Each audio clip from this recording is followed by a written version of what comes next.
আচ্ছা, আর কারো কোনো প্রশ্ন থাকলে একদম নির্দ্বিধায় প্রশ্ন করবেন। আর আমাদের আসলে এইটা বিষয়টা আরেকবার বলি, যারা হচ্ছে বিভিন্ন প্ল্যাটফর্ম থেকে আসছেন তাদের উদ্দেশ্যে বলি, আমরা বাংলাদেশে একটা কমিউনিটি বিল্ড করা ট্রাই করতেছি, যেটার নাম হচ্ছে প্রক্সমক্স বি বাংলাদেশ কমিউনিটি। এটা কার্যক্রম মূলত হচ্ছে লিঙ্কডইনে আমাদের একটা গ্রুপ আছে, সেটার মাধ্যমে পরিচালিত হয়। তো এটার মাধ্যমে আমরা ভাই ব্রাদাররা বসে আসলে স্ক্রিন শেয়ার করে এক একজনের মতো করে দেখাই, আহ যার যে সমস্যা সেটা নিয়ে আমরা কথা বলি আর কি। আর পাশাপাশি হচ্ছে আমার একটা পেইড ট্রেনিং আছে, সেটা নামমাত্র মূল্যে 20 ঘন্টার, সেটা 2499 টাকা আর কি। সেখানে আমরা বেসিক লিনাক্স এবং বেসিক নেটওয়ার্কিং থেকে শুরু করে প্রক্সমক্সের বেসিক টু অ্যাডভান্স দেখাই আর কি। এটাই মাসের শুরু 15 তারিখের মধ্যে আমরা একটা বেস রান করতে যাচ্ছি আর কি। আচ্ছা, যাই হোক, সেটার পরের আলোচনায় চলে আসি। আমরা লাস্টের ক্লাসে দেখছিলাম যে কিভাবে হচ্ছে এসএসএল ইনস্টল অ্যাড করতে হয়। সেটা করতে যে আমাদের একটা ইস্যু হয়েছিল, সেটা আমরা সলভ করতে পারি না, কারণ আমাদের সেই বিএমটা ছিল প্রাইভেট নেটওয়ার্কে, প্রাইভেট আইপিতে। তো সেটা আজকে আমরা একটু দেখবো। প্লাস হচ্ছে ডিজিটাল ওশানে কিভাবে আমরা ড্রপলেট ক্রিয়েট করি বা কিভাবে কাজ করে সেই জিনিসটার সাথে আমাদের যে প্রক্সমক্স এর সার্ভিস আছে বিএম, সেটা নিয়ে আমরা একটু কম্পেয়ার করবো আর কি। তো একটু আমরা শুরুতে দেখি। আমি এখানে ডিজিটাল ওশানে অ্যাকাউন্ট ক্রিয়েট করে নিছি। আপনারা হয়তো অনেকে ডিজিটাল ওশান ইউজ করেন। এইখানে আমি ক্রিয়েট থেকে ড্রপলেটে চলে গেলাম। ড্রপলেটে যাওয়ার পর আমি যে ড্রপলেট মানে হচ্ছে বিএম, বা হচ্ছে আমাদের বাংলাদেশে যারা ডোমেইন হোস্টিং বিজনেস করে তারা এটাকে বিপিএস বলে, হ্যাঁ, এটাই বেশি প্রচলিত, সেটাই আপনারা ধরে নিতে পারেন। এখন আমি এটা কোন লোকেশন থেকে নিব, এটা ব্যাঙ্গালোর লোকেশন আছে, আবার নিউ ইয়র্কও আছে। তো আপনারা যেই মানে লোকেশন থেকে আপনাদের সার্ভিসটা দিবেন, মানে ধরেন আপনার অফিসের অ্যাপ্লিকেশন হোস্ট করবেন, হ্যাঁ, তাহলে আপনি চাইবেন যে আপনার জিওলজিক্যাল লোকেশনের কাছাকাছি কোন ডেটা সেন্টারটা আছে সেটার থেকে সার্ভিসটা নেওয়ার। হয় কি, আপনার মানে লোডিং স্পিডটা কি আপনি ভালো পাবেন আর কি। এটা এটা কোন স্ট্যান্ডার্ড নাই, মানে নিয়ম নাই, তবে ধরা হয় যে প্রতি 5000 কিলোমিটার ডিস্টেন্সের জন্য 1 সেকেন্ড আপনার লেটেন্সি হবে, মানে 1 সেকেন্ড ডিলে হবে আর কি। আমি যদি ভুল করে থাকি, নেটওয়ার্কিং এ যারা আছেন আমাকে একটু শুধরাই দেন প্লিজ। আচ্ছা, আমি আপাতত এটা নিউ ইয়র্ক সিটি নিলাম। নিউ ইয়র্ক সিটি থেকে আমি কোন অপারেটিং সিস্টেম নিব? উবুন্টু। আচ্ছা, আমি এটা কেন দেখাইতেছি, এটা একটু আগাইলে আপনার ব্যাপারটা আরেকটু ক্লিয়ার হয়ে যাবেন। উবুন্টু নিলাম। উবুন্টু নেওয়ার পরে আমি এটা হচ্ছে বেসিক ইউজ, এখান থেকে আমি কি কনফিগারেশনে নিব সেটার উপর আসলে আমার বিলিংটা নির্ভর করতেছে। আমি রেগুলার ইউজে যদি নেই তাহলে হচ্ছে এটা একটা ভার্চুয়াল কোর পাবো, 1 জিবি র্যাম পাবো, 35 জিবি এনভিএমই স্টোরেজ। বা আপনি যদি আরো অন্যান্য পারপাসে নেন, এখানে আরো দামি দামি বিপিএস আছে, সেগুলো আপনারা নিতে পারবেন। তো এইখান থেকে আমি আপাতত একটা এই সার্ভারটা নিচ্ছি। এখন আপনারা চাইলে এটাতে পাসওয়ার্ডও দিতে পারেন, এসএসএস কিও দিতে পারেন। আপনারা, আমি জানি যে আপনারা হচ্ছে কি এর ব্যাপারে অবগত আছেন না, যদি এই ব্যাপারে অবগত না থাকেন বা এসএসএস কি পেয়ার কি সেটা না বুঝলে আমরা এটা নিয়ে একটা সেশন করতে পারি, কোন একটা সেশনে একটা আলোচনা করতে পারি। আমি এখানে একটা পাসওয়ার্ড দিচ্ছি, হ্যাঁ, আমি এখানে একটা পাসওয়ার্ড দিলাম। এটা হচ্ছে কোন প্রজেক্টে রাখবো, মানে আপনি একটা ফোল্ডার ক্রিয়েট করলেন যে এই ফোল্ডারের মধ্যে এই প্রজেক্টের জিনিসগুলো থাকবে আর কি। আমি টেক্সট নামে একটা ইয়া দিতে পারি, বা এখানে আমি এখানে হচ্ছে ক্লাউড ইমেল নামে একটা, তারা হচ্ছে ফোল্ডারটাকে আর কি প্রজেক্ট নাম দিছে আর কি, এখানে আমি রাখলাম, হ্যাঁ। তো এটার জন্য আমার দেখেন এই এই যে ক্লাউড প্ল্যাটফর্ম গুলা, তাদের একটা বড় সুবিধা হচ্ছে তাদের সাবস্ক্রিপশন মডেলটা, মানে বিলিং সিস্টেমটা হচ্ছে পে অ্যাজ ইউ গো, মানে আপনি যতটুকু ইউজ করবেন ততটুকুর বিল দিবেন। যে এটা ঘন্টায় হচ্ছে এই 1 সেন্টের উপরে বিল করবে আর কি। আমার এখানে ব্যালেন্স আপলোড করা আছে, আমার অসুবিধা নেই, আমি ক্রিয়েট ড্রপলেট দিলাম। এখন আপনার একটা ব্যাপার খেয়াল করে দেখেন, আমি ক্রিয়েট ড্রপলেট দিলাম, এই যে ড্রপলেটটা হচ্ছে অর্থাৎ আমার যে ভিএমটা রেডি হচ্ছে। এখন আপনারা একটু চিন্তা করে বলেন যে এই যে আমি ভিএমটাকে, আপনারা শুনতেছেন আমার কথা? হ্যাঁ হ্যাঁ শুনতে পাচ্ছি। জি আচ্ছা, জি ভাই শুনতেছি। ওকে, এই যে দেখেন আমি অর্ডার করলাম, আমার কত সেকেন্ড লাগছে? মনে হয় 20 সেকেন্ড লাগে নাই, তার মধ্যে তারা আমাকে একটা ভিএম কিন্তু রেডি করে দিয়ে দিছে। এটা কিভাবে পসিবল? এটা একটা আমাদের প্রশ্ন আসে না, আমরা যখন আমাদের পার্সোনাল ডেস্কটপ গুলোতে ওএস ইনস্টল করি, উইন্ডোজ বা হচ্ছে জোরিন ইউজ করেন আপনারা কেউ কেউ, তো সেটা দিতে গেলে তো মিনিমাম 20 থেকে 25 মিনিট সময় লাগে, তাই না? হুম তাহলে এটা এটা তারা কিভাবে এটা দিয়ে দিল? আমার কাছে ওই বিষয়টা খটকা লাগতো। এর টেমপ্লেট করা আছে না, টেমপ্লেট থেকে। রাইট, টেমপ্লেট ক্রিয়েট করা আছে। আচ্ছা, আমি মেজবা ভাইয়ের কথা মানলাম, টেমপ্লেট ক্রিয়েট করা আছে, টেমপ্লেট থেকে এটা বিল্ড হইলো এবং তাই হয়েছে, কিন্তু আমি তো আমার মতো পাসওয়ার্ড দিছি, সেই পাসওয়ার্ডটা সেই টেমপ্লেটে কিভাবে ইনসার্ট হইলো এবং আমাকে কিভাবে একটা পাবলিক আইপি তারা অ্যাসাইন করলো? এটা আমাদের মনে প্রশ্ন আসে না? জি। আপনারা কি এটার উত্তর জানেন সবাই? Most না ভাই। probably cloud init. মঞ্জু ভাই, জানা আছে বিষয়টা? Most probably cloud init এর জন্য। ক্লাউড ইনিট তো এখানে একটা আসলে ভূমিকা পালন করতেছে, ঠিক আছে। এখানে আরো কিছু ব্যাপার আছে। এই যে ইমেজটা, এই ইমেজটা যে উবুন্টুর যে ডেভেলপাররা আছে তারা এইসব ক্লাউড প্ল্যাটফর্মে ইউজ করার জন্য আলাদা আরো একটা ইমেজ তারা আইওএসও, মানে আমরা বোঝার জন্য শুরুতে আইওএসও বলতে পারি, মানে মূলত এটা তো ইমেজ ফাইল তারা ডেভেলপ করে রাখছে, হ্যাঁ, ওটাকে বলে উবুন্টু ক্লাউড ইমেজ। একইভাবে হচ্ছে রকি, আমি যদি উবুন্টু ব্যবহার করব, কারো তো হচ্ছে রকি লিনাক্স ব্যবহারের প্রয়োজন পড়তে পারে, কারো আলমা, তাহলে কি করা, তাদের জন্য এই ধরনের ক্লাউড ইমেজ ডেভেলপাররা ডেভেলপ করে রাখছে, সেই জিনিসগুলো আমরা দেখবো এইখানে। সেম সেম বিষয়টাই ঘটছে। এই যে ডিজিটাল ওশান, তারা হচ্ছে একটা, যেহেতু জানেন আপনারা সবাই জানেন যে লিনাক্সের যে ডিস্ট্রো গুলো আছে এগুলো সাধারণত open source, Linux open source. তো এটা তারা হচ্ছে তাদের ডেভেলপার দিয়ে এটাকে আরো অপটিমাইজ করছে, অপটিমাইজ করে এটাকে আরো একটু ছোট করছে, ছোট করে যে মানে প্রয়োজনীয় যে ফিচার গুলো দরকার সেগুলাই রাখছে, সার্ভিস গুলো রাখছে, বাকিগুলো ফেলাই দিয়া এটাকে অপটিমাইজ করে এটাকে আরো লাইট ওয়েট করছে। লাইট ওয়েট করে এটাকে ক্লাউড ইনিটের মাধ্যমে এই যে এইভাবে টেমপ্লেট বানায় রাখছে।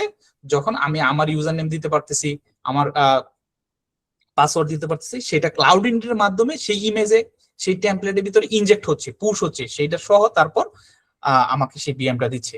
আচ্ছা, যাই হোক, আমরা যেহেতু এটা পাইলাম, আমরা আসলে আমাদের আজকের আলোচনার উদ্দেশ্য হচ্ছে আমরা এসএসএল কিভাবে ইনস্টল করতে সেটা একটু দেখবো, প্লাস হচ্ছে এই ক্লাউড ইনিট। আপনারা যারা আমার প্লেলিস্টটা দেখছেন তারা হয়তো টেমপ্লেট বানানোর একটা ভিডিও ছিল সম্ভবত, ওইটা মনে হয় আপনারা দেখছেন, কেউ কেউ দেখছেন? হ্যালো, দেখছেন দুদুল ভাই? আচ্ছা, ওইটা কি ছিল? ওইটা আসলে একটা স্ট্যাটিক টেমপ্লেট ছিল। ওই টেমপ্লেটটা যদি আপনারা ওইভাবে ডেভেলপ করে থাকেন তাহলে আপনার কিছু ইস্যু ফেস করবেন। কি ইস্যু? ইস্যুগুলো হচ্ছে, দেখা যাবে সেটা আইপি চেঞ্জ হচ্ছে না।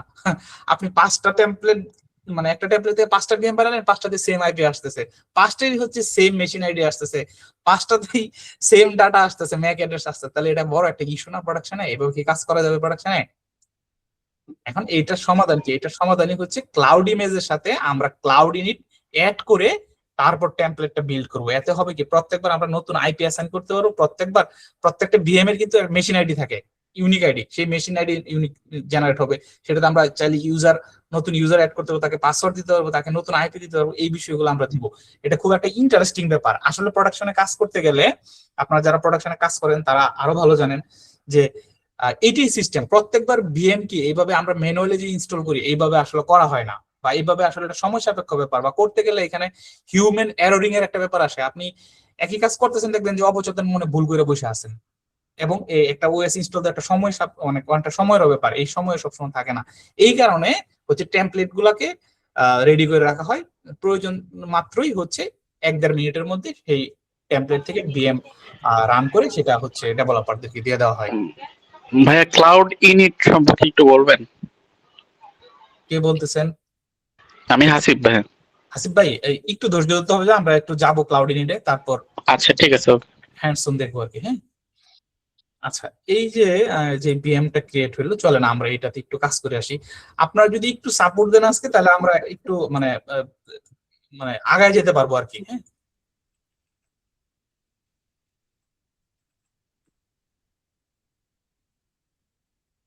আমি এখানে টার্মিনাল ইউজ করে অ্যাক্সেস করে আমার সার্ভারে লগ ইন করতেছি। আপনারা যারা উইন্ডোজ ইউজার আছেন তারা মোবা এক্সট্রিম বা হচ্ছে পুটি ইউজ করতে পারেন,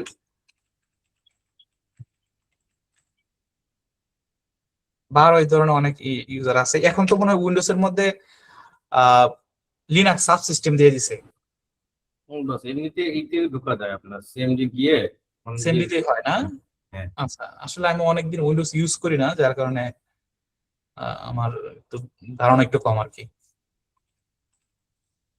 আচ্ছা, তাহলে আমরা এই যে আমাদের সার্ভারটাতে লগ ইন করে ফেলছি। হ্যাঁ, এখন আমরা আমাদের এই সার্ভারে হচ্ছে আহ একটা ছোট সাইট হোস্ট করবো আর কি। হ্যাঁ, তো আমরা সাইট হোস্ট না করলেও যদি আমরা এনজিনিক্স এর ডিফল্ট পেজটাকেও চাই, সেটাকেও আমরা দেখাইতে পারি। তো আমরা এটা নিয়ে বেশ কয়েকদিন দেখতেছিলাম। সুডো ইনস্টল এনজিনিক্স, তো এনজিনিক্স এর ব্যাপারে আমরা আগেও অনেক কথা বলছি। আচ্ছা, ইনস্টলই তো লিখি নাই,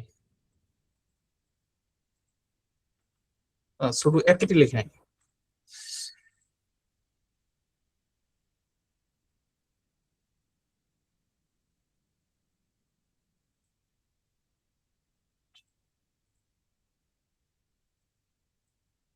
আচ্ছা, তাহলে আমার এখানে nginx ইনস্টল হয়ে গেছে। আমি যদি একটু স্ট্যাটাসটা দেখে আসি, সিস্টেম সিটিএল। আচ্ছা, আমি কেন আগে সুডো লিখছিলাম? সুডো তো প্রয়োজন নাই, আমি আগে সুডো লিখছিলাম। আমি তো রুট ইউজারে আছি, আপনারা তো কেউ বলেন না, তাহলে এখানে কি সুডো প্রয়োজন আছে? না, সুডো প্রয়োজন নাই। না, হুম। হোস্ট নেমটা চেঞ্জ করা যাবে না? এই যে হ্যাঁ হ্যাঁ, অবশ্যই চেঞ্জ করা যায়। কে কথা বলতেছেন? দুদল বলছি। হ্যাঁ, দুদল। দুদুল ভাই, তাহলে আপনার নামে হোস্ট নেম দিই। হ্যাঁ, আচ্ছা, অসুবিধা নেই। Host name CTL set host name DODOL UDL। OL।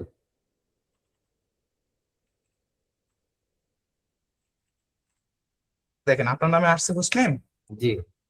শুরু হয়ে গেল না? আচ্ছা, ওকে। তাহলে সিস্টেম সিটিএল স্ট্যাটাস nginx, আমার nginx এখানে অ্যাক্টিভ। চলতেছে। হ্যাঁ, আচ্ছা। তো এখন আমি যদি এটা একটু ব্রাউজার দিয়ে দেখার চেষ্টা করি, তাহলে কি হয় দেখি।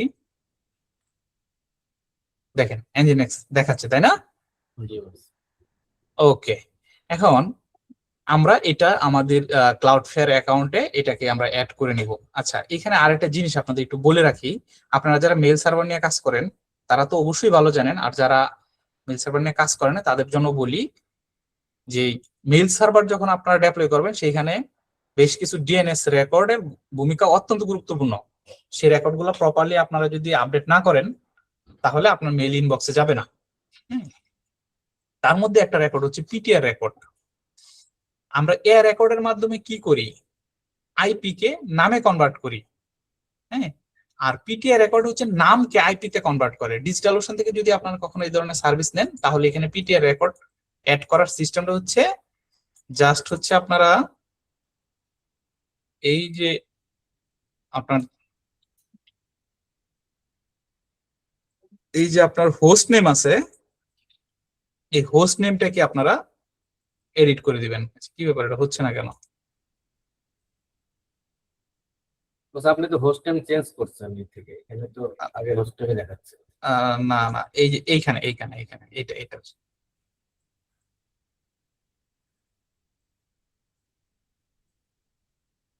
এই যে এইখানে এইখানে হচ্ছে, ধরেন আমরা এখানে ক্লাউডফেয়ারে আসলাম, আমরা এখানে একটা রেকর্ড অ্যাড করি। হ্যাঁ, আপনার নামে দিলাম। হ্যাঁ, দুদুল দিয়ে হচ্ছে আমাদের যে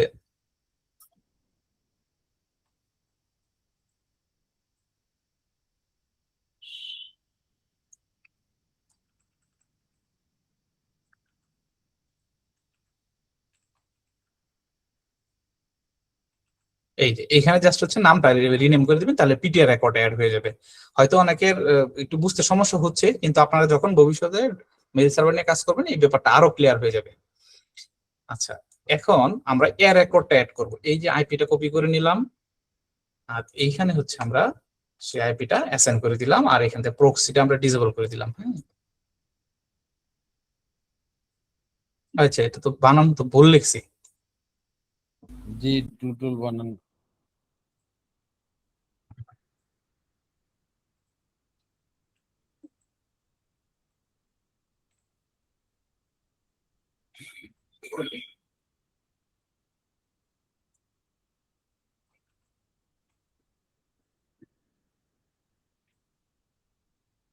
আচ্ছা, এইবার ঠিক আছে। হ্যাঁ, তাহলে আমরা এ রেকর্ড অ্যাড করে ফেলছি। এখন যদি আমি এই যে ডোমেইনে যদি আমি হিট করি, তাহলে কিন্তু আমার সার্ভিসটা দেখা যাবে। হ্যাঁ, দেখছেন আসছে? জি বস আসছে। আসছে। তার মানে আমি আমার ডোমেইন দিয়েও আমি সার্ভিসটা ব্রাউজ করতে পারতেছি। এখন আমাদের ইস্যু হচ্ছে এখানে আমাদের এসএসএল নাই, এসএসএল আমরা হোস্ট করব। হ্যাঁ, আচ্ছা, আমি আমার এখানে আমি 1 মিনিটের জন্য কি স্ক্রিন শেয়ারটা অফ দিব একটু? শিওর ভাই। লাগবে না, লাগবে না, অসুবিধা নাই। দাঁড়ান দেখি আমার এখানে কোনো টেমপ্লেট আছে কিনা।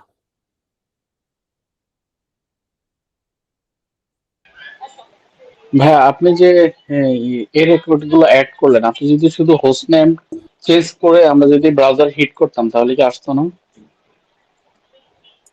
হোস্ট নেম চেঞ্জ করে কিভাবে ভাই?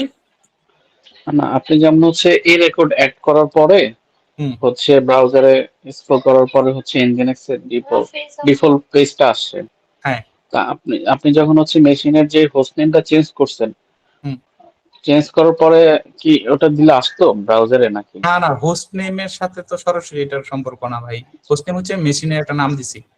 আপনি যদি জাস্ট এ রেকর্ডটা অ্যাড করতেন তাহলেই হইতো। হ্যাঁ, হোস্ট নেম যাই আচ্ছা থাকুক অসুবিধা নেই, এ রেকর্ডটা অ্যাড করলেই হয়ে যেত। আচ্ছা। আমি একটু সময় নিতেছি আপনাদের কাছ থেকে।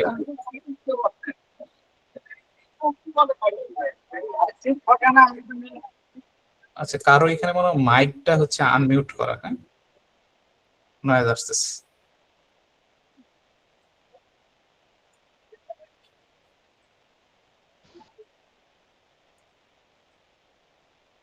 আপনাদের কারো কোনো কোশ্চেন থাকলে কিন্তু করতে পারেন।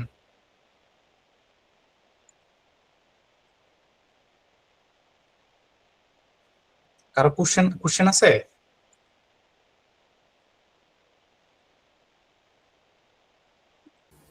না এখন করছি না। আচ্ছা, এই যে আমার এখানে একটা HTML টেমপ্লেট আছে, এই যে এটা। হ্যাঁ, এটাকে আমরা হচ্ছে হোস্ট করব। হ্যাঁ,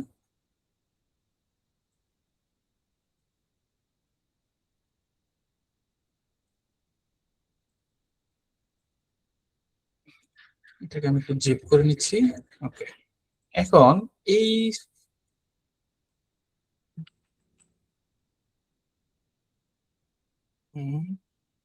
সিডি বার www, আমি এই লোকেশনে আমার এই ফাইলটাকে উঠাই নিব রিমোটলি। আপনারা এই জন্য ফাইল জেলা ইউজ করতে পারেন যারা উইন্ডোজ ইউজার আছেন, আর যদি চান যে না টার্মিনাল দিয়ে আপলোড করবেন সেটাও করতে পারবেন। তো এটা আমি লোকাল মেশিন থেকে আমার লাইভ মেশিন কিভাবে উঠাবো, আমার লোকাল মেশিনে যাই আমি এখানে টার্মিনাল ওপেন করলাম। এটা স্বাভাবিক, এখানে আমার দেখাচ্ছে ফাইলটা।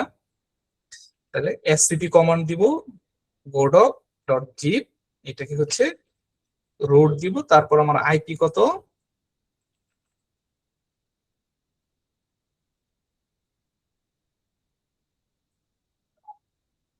আপনার একটু কথাটা তো বললেন না, হলে হচ্ছে মনে হয় যে আপনার কেউ না নাই। ভালো লাগতেছে ভাই।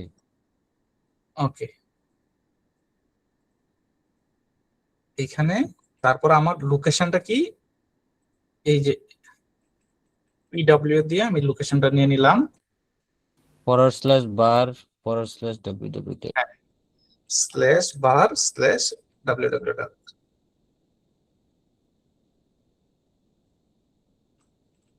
পাসওয়ার্ড চাচ্ছে। কোন পাসওয়ার্ড? এটা হচ্ছে আমার লাইভ সার্ভারের পাসওয়ার্ড। হ্যাঁ, হ্যাঁ, ফাইলটা উঠতেছে। আমার নেটটা আজকে একটু স্লো।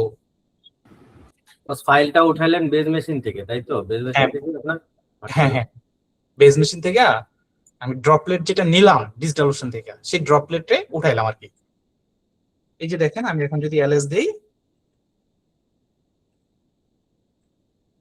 দেখেন ফাইলটা উঠে আসছে এখানে। জি। এটা কিন্তু আমার লাইভ মেশিন। হ্যাঁ, তাহলে এটাকে আমি একটু আনজিপ করে নেই। তাহলে আনজিপ করার জন্য আমার একটা প্যাকেজ লাগবে, সেটা হচ্ছে জিপ প্যাকেজ। সেটা আছে কিনা আমি জানি না, আমি চলেন আমরা ইনস্টল করে নিই। APT install zip -y।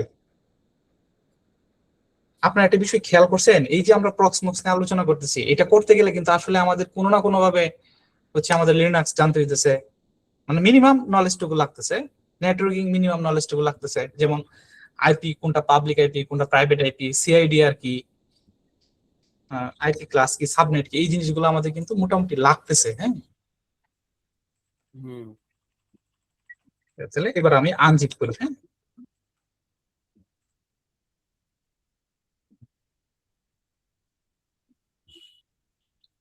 কি ব্যাপার, হচ্ছে না কেন?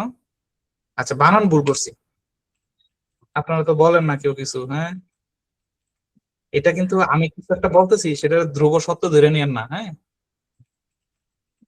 সবকিছু ভেরিফাই করবেন আপনারা। আচ্ছা, এখন তাহলে আমার এই যে জিপ ফাইলটা, এটা দরকার নাই, আপনারা চাইলে এটাকে রিমুভ করে দিতে পারি। তো লিনাক্সে রিমুভ করার কমান্ড হচ্ছে rmfr। এটা আপনি উবুন্টুতে সেম কমান্ড, মানে ডেবিয়ান বেসেও সেম কমান্ড, রেড হ্যাট বেসেও সেম কমান্ড। হ্যাঁ, আসলে কমান্ড কিন্তু 95% সেম। আরেকটা কথা একটু বলে রাখি, আপনারা যখন লিনাক্সে কোনো ফাইল একবার রিমুভ করে দিবেন, রিমুভ করলেন তো করলেন, সেটা আর ফিরে আনা যাবে না। কাজে এই যে rm-fr, আমার গুরুজনরা আমার বলতো এই কমান্ডটা রান করার আগে একবার দুইবার তিনবার ভাববেন, যেটা রান করতেছি সেটা কি ঠিক হবে কিনা রান করা।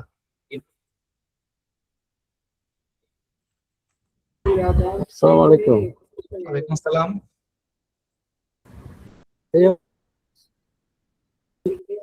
বলতেছিলাম যে ওই যে আরএফ রিমুভের ফাইলে ওটা রিসাইকেল বিনে আসে এরকম? বিচিত্র ভাই, আমি বুঝিনি আপনার কথা, আর একটু ক্লিয়ার করে বলেন প্লিজ। মানে কোনো ফাইল ডিলিট করলে রিসাইকেল বিন এরকম কোনো কিছু আনা যায় না না ভাইয়া? ভাই, লিনাক্স সেটা ফিরে আনা যায় না। কিন্তু আমরা নেট সার্ভারে এগুলো তো দেখি যে রিসাইকেল বিনে থাকে, কিন্তু কিভাবে? ওটা তো লিনাক্স বেস। তাহলে নেসেটটা হয়তো ওইভাবে কাস্টমাইজ করে নিছে, কিন্তু উবুন্টু সার্ভারে এটা আপনি পারবেন না। ওগুলো লিনাক্স বেস না, সেম না নাকি? লিনাক্স বেস, কিন্তু এগুলো তো ওপেন সোর্স, এটাকে কাস্টমাইজ করে যায়। তারা যে কোম্পানির কথা বললেন ট্রুনেস, তারা হয়তো সেই আইএসও ফাইলটাকে মানে সেই ডিস্ট্রোকে তারা হয়তো কাস্টমাইজ করে নিছে। আমি জানি না যদিও তাদের ব্যাকএন্ডে কিভাবে কি চলে। আচ্ছা, বুঝতে পারছি। আচ্ছা, আমরা আবার হচ্ছে আমার এই ফাইলে, এই ডিরেক্টরিতে ঢুকে আমি একটু দেখে নিই যে আমার ফাইলগুলো আসলে আছে কিনা। দেখেন ফাইলগুলো আছে। হ্যাঁ, যে index.html, এই লোকেশনটা আমাদের দরকার। তো আমরা গত সেশন গুলোতে বলছিলাম আপনাদের যে আমরা একটা ফাইল বানায় নিছিলাম আমাদের কাজের সুবিধার জন্য, এটা আমি শেয়ারও করছিলাম মনে হয়, nginx কনফিগারেশন ফাইলটা। হ্যাঁ, এই ফাইলটা আমরা এখানে একটু এডিট করে নিলাম। হ্যাঁ, আচ্ছা, এই ফাইলটাকে আমি কপি করে নিলাম। কপি করে এখন আমরা যেটা করব, আমাদের এই ফাইল লেখার জন্য আমরা ন্যানো ইউজ করতে পারি অথবা বিম ইউজ করতে পারি।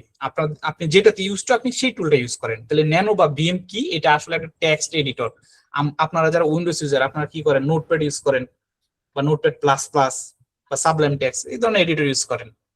ঠিক এই লাইভ সার্ভারে তো আমাদের ফাইল এরকম এডিট বা লেখার প্রয়োজন হয়, তখন আমরা কি ইউজ করবো, আমরা ন্যানো অথবা হচ্ছে বিম ইউজ করতে পারি। তো বিম অনেক সময় বাই ডিফল্ট ইনস্টল থাকে না, সেটাকে ইনস্টল করে নিতে হয়। তাহলে আমরা চলেন ইনস্টলটা করে নিই। বিম যদি ইনস্টল না থাকে তাহলে আপনি শুধু ভিআই কমান্ড দিয়েও চালাতে পারবেন। হ্যাঁ, আমি কি একটু ফাস্ট বলতেছি নাকি? না না ঠিক আছে, ওকে। যারা এই কাজের সাথে পরিচিত তাদের জন্য ঠিক আছে, যারা নতুন তাদের হয়তো একটু ফাস্ট লাগতে পারে। আচ্ছা, তাহলে চলেন আমরা একটা নতুন লোকেশনে যাই। সিডি ইটিসি nginx nginx, আচ্ছা, nginx সাইট। কেউ যদি এটা প্রথমবার দেখতেছেন এমন কেউ আছেন? আমি অ্যাপাচিতে দেখছি আর কি, এনজিনিক্স দেখিনি অতটা। একই মঞ্জু ভাই, একই একই হ্যাঁ, তাই দেখতেছি আর কি, একই। একই একই একই। আরো কেউ আছেন নতুন আজকে প্রথম দেখতেছেন?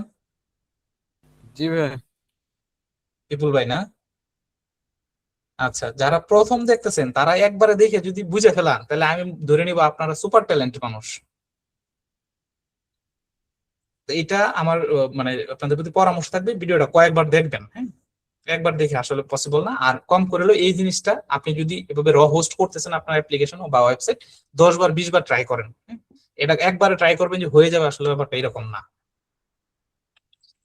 আচ্ছা, আমরা এই যে সাইট অ্যাভেলেবল যদি আসি, এখানে আইসা যদি একটু এলএস করে দেখি, দেখেন এখানে একটা ফাইল আছে ডিফল্ট, হ্যাঁ? এই যে আমরা যে পেজটা দেখলাম এনজিনিক্স এর, কোথায় গেল এটা, এই যে এইটা কোন কনফিগারেশন ফাইলের মাধ্যমে এখানে দেখাচ্ছে, এই যে ডিফল্ট এটার মাধ্যমে দেখাচ্ছে।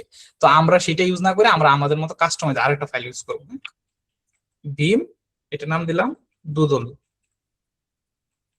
সাইট।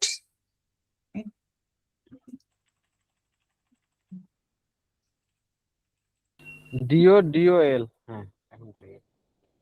আচ্ছা, দুদল ওয়েব দিলাম আমরা, হ্যাঁ? দিয়ে আমরা যে ফাইলটা আমরা কপি করছিলাম ওই ফাইলটা এখানে পেস্ট করে দিলাম, হ্যাঁ? পেস্ট করে দিয়ে আমি এটাকে WQ দিয়ে এক্সক্লামেটরি সাইন দিয়ে এখান থেকে বের হয়ে আসলাম। WQ মানে হচ্ছে read and quit, sorry, write and quit. Okay, এখন যদি আমরা এখানে দেখি এই ফাইলটা, এই যে দেখাচ্ছে, এখন এই ফাইলটাকে আমাদের সফট লিঙ্ক করতে হবে। সফট লিঙ্ক কি, এই ব্যাপারে আমরা আগে কথা বলছি। এনজিনিক্স সাইট, আমার কাছে মনে হচ্ছে যতটা ফাস্ট আগানো দরকার আসলে ততটা ফাস্ট আগাইতে পারতেছি না, হ্যাঁ?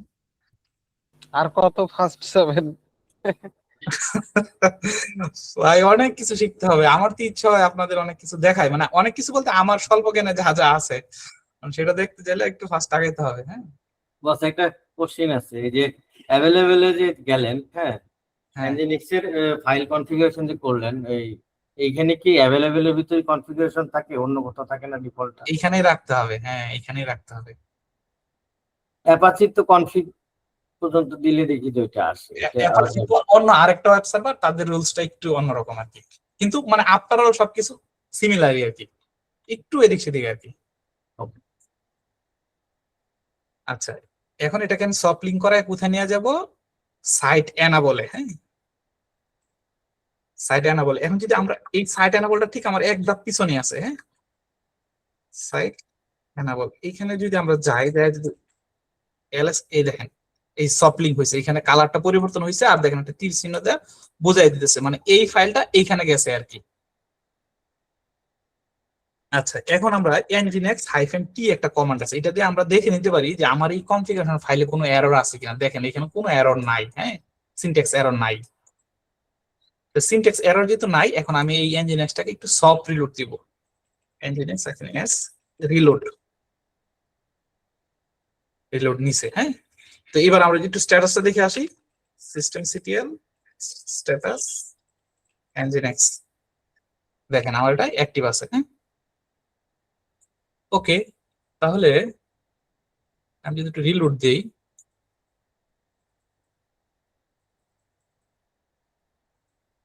আমার এটা আগেরটাই দেখাচ্ছে, তাই না?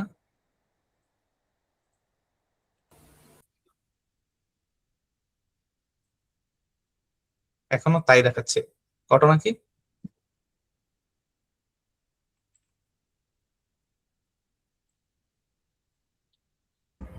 আমরা ভাইয়া আইপি দিয়ে হিট করে দেখেন তো ভাইয়া আসে কিনা। এটা ভালো পরামর্শ দিচ্ছেন।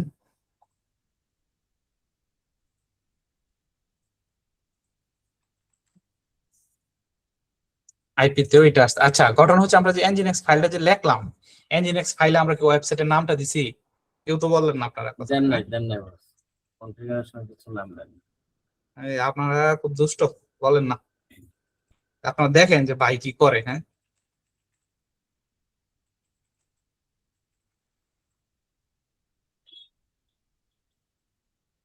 দেখেন তো এই যে সার্ভার নেমের জায়গায় আমরা কি লিখে রাখছি, XYZ লেখা আছে এটা আসবে, এই সারা জীবন রিলোড দিলে আসবে এটা।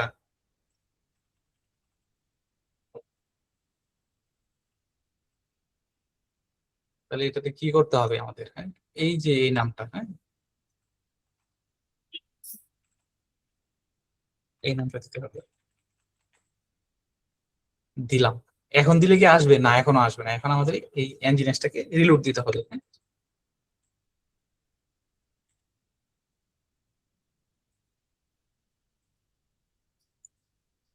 তাও তো আসে না, ঘটনা কি?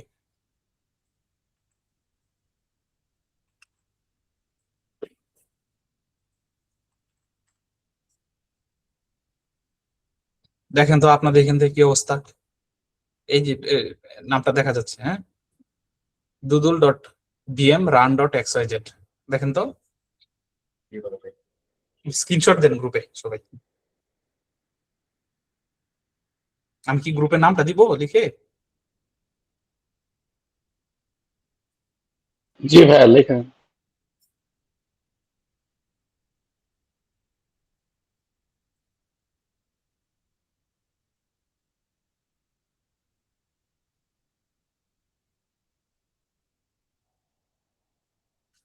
আমি নাম বল দিছি। ভাই আসছে তো, আপনার এখানে যেটা স্ক্রিনে আছে এটা আসছে। এটা আসছে না? এই যে এখানে দিতেছে, স্ক্রিনশট দেন, গ্রুপে স্ক্রিনশট দেন, দেখি আসলে আসছে কিনা, নাকি আমি আপনাদের সাথে মিথ্যা বলতেছি।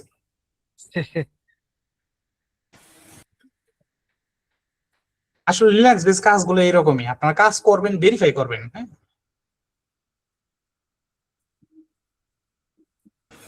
মেজবা ভাই দিয়েছে স্ক্রিনশট, হ্যাঁ।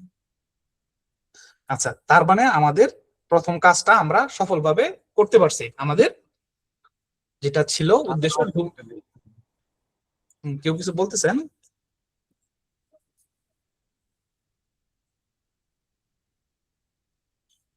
ভাইরা কেউ কিছু বলতেছিলেন?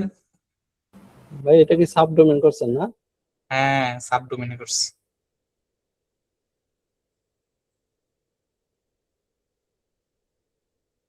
এই যে মঞ্জু ভাই কত চালাক লোক, সে করছে কি, সে আমার এখান থেকে স্ক্রিনশট নিছে।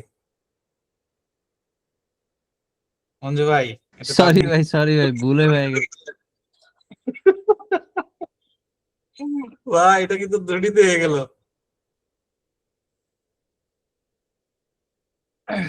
আচ্ছা, এইবার আমরা আমাদের দ্বিতীয় পর্বে চলে যাব। আসলে দেখেন, এই যে এনজিনিক্স সাইড হোস্ট করা, এটাতে আমরা গত 3-4টা সেশন ঘুরপা খেয়ে দিয়েছি, আর আগাতে পারতেছি না।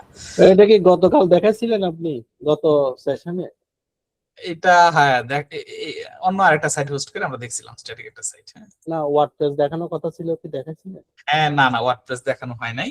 আসলে মানে ওই পর্যন্ত যাইতে পারতেছি না, দেখা যায় যে এর আগে সেশন শেষ হয়ে যায় বা অন্যদিকে আলোচনা চলে যায়, যাইতে পারতেছি না। আচ্ছা, চলেন আমরা আজকে এসএসএল টা ইনস্টল করি, হ্যাঁ। তাহলে এসএসএল ইনস্টল করার জন্য আমাদের যেটা করতে হবে, আমরা হচ্ছে ফ্রি এসএসএল ইউজ করব, হ্যাঁ।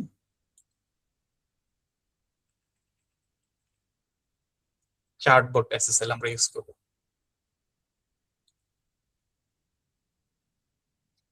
চার্টবট এসএসএল ইউজ করার জন্য আমরা এই তাদের এই অফিসিয়াল ওয়েবসাইট, সেটাতে যাব। যাওয়ার পর আমাদের কি ওয়েব সার্ভার, এনজিনিক্স, তাই না? যারা অ্যাপাচিতে করবেন তারা অ্যাপাচি সিলেক্ট করবেন, আমরা এনজিনিক্স করছি, এনজিনিক্স সিলেক্ট করলাম, হ্যাঁ। এখান থেকে পিপ সিলেক্ট করবেন। সিলেক্ট করার পর দেখেন তারা আমাদের কিছু কোড দিছে, আর তেমন কিছুই করতে হবে না, জাস্ট কোড গুলো হচ্ছে লাইন বাই লাইন আপনারা কপি করবেন টার্মিনালে। করলাম। এটা পিপি দিতে হয়, হ্যাঁ, পিপ ছাড়া আমি দেখছি এটা অন্যটাতে হয় না আর কি। আচ্ছা just line by line copy করবেন, পেস্ট করবেন। দেখেন তারা সুডো দিছেন, সুডো সহায় দিছি, সুডো কিন্তু প্রয়োজন ছিল না, হ্যাঁ। লেটস স্কিপ একটা আছে না, লেটস সেটাই করতেছি আমরা, সেটাই করতেছি, হ্যাঁ, লেটস এনক্রিপ্ট।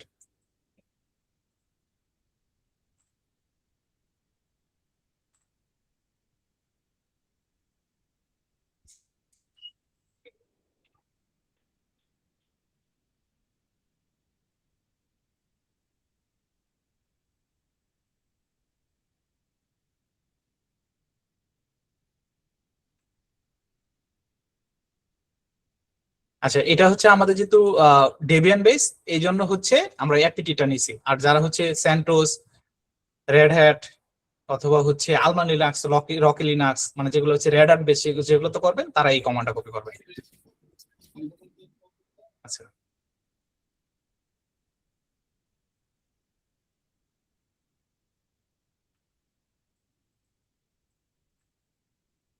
এটার সিস্টেম হচ্ছে তারা আপনাকে 3 মাসের জন্য দিবে, হ্যাঁ। 3 মাস পরে এটা আপনি চাইলে অটো রিনিউ অপশন এনাবল করে রাখতে পারেন, অটো রিনিউ হবে, অথবা আপনি যদি চান, আপনারা যদি চান ম্যানুয়ালি করবেন, সেটা করতে পারবেন, হ্যাঁ।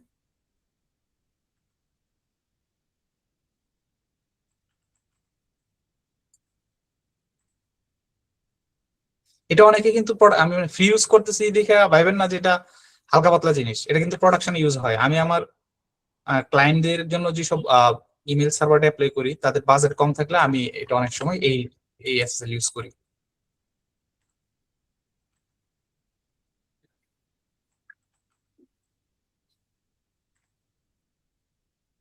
আচ্ছা, এখানে ইমেল অ্যাড্রেস চাইতেছে, আমি আমার ইমেল অ্যাড্রেসটা দিলাম।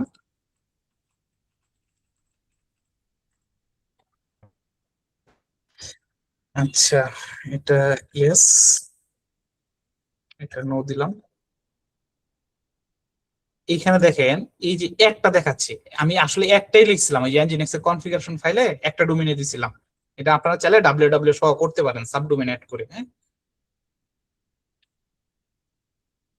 আমি এক চাপলাম, অথবা যদি আপনারা শুধু এন্টারও চাপেন আর এখানে যদি একাধিক ডোমেইন থাকে, সে সব কয়টারে সিলেক্ট করে নিয়ে এই এসএসএল এর জন্য রিকোয়েস্ট পাঠাবে। এই দেখেন সাকসেসফুলি ডেপ্লয় হয়ে গেছে। হ্যাঁ, এখন আপনারা যারা সাইটটা ভিজিট করছিলেন আগে, আপনারা এটার হচ্ছে আপনার ব্রাউজিং হিস্ট্রি ক্লিন করে আরেকবার একটু ট্রাই করেন। হ্যাঁ, বা অন্য আরেকটা ব্রাউজার দিয়ে ট্রাই করেন।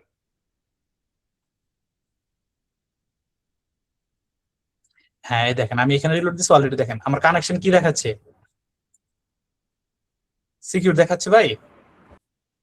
দেখেন তো, এই যে কে বলছিলেন লেটস এনক্রিপ্ট, এই দেখেন আমি যেই এসএসএলটা ইনস্টল করছি, এটা কারা ইস্যু করছে, এই যে লেটস এনক্রিপ্ট তারা ইস্যু করছে। হ্যাঁ,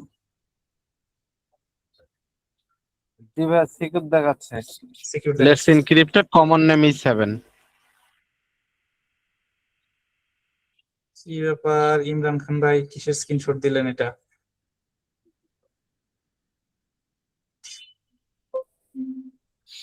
মঞ্জু ভাই, আপনি আরেকটা ব্রাউজার দিয়ে একটু ট্রাই করে দেখেন, বা হচ্ছে এই ব্রাউজারে হিস্ট্রি ক্লিন করে ট্রাই করে দেখেন, এটা যে ইনস্টল হয়েছে সফলভাবে। এই ব্রাউজারে হয়েছে ভাই। হয়েছে?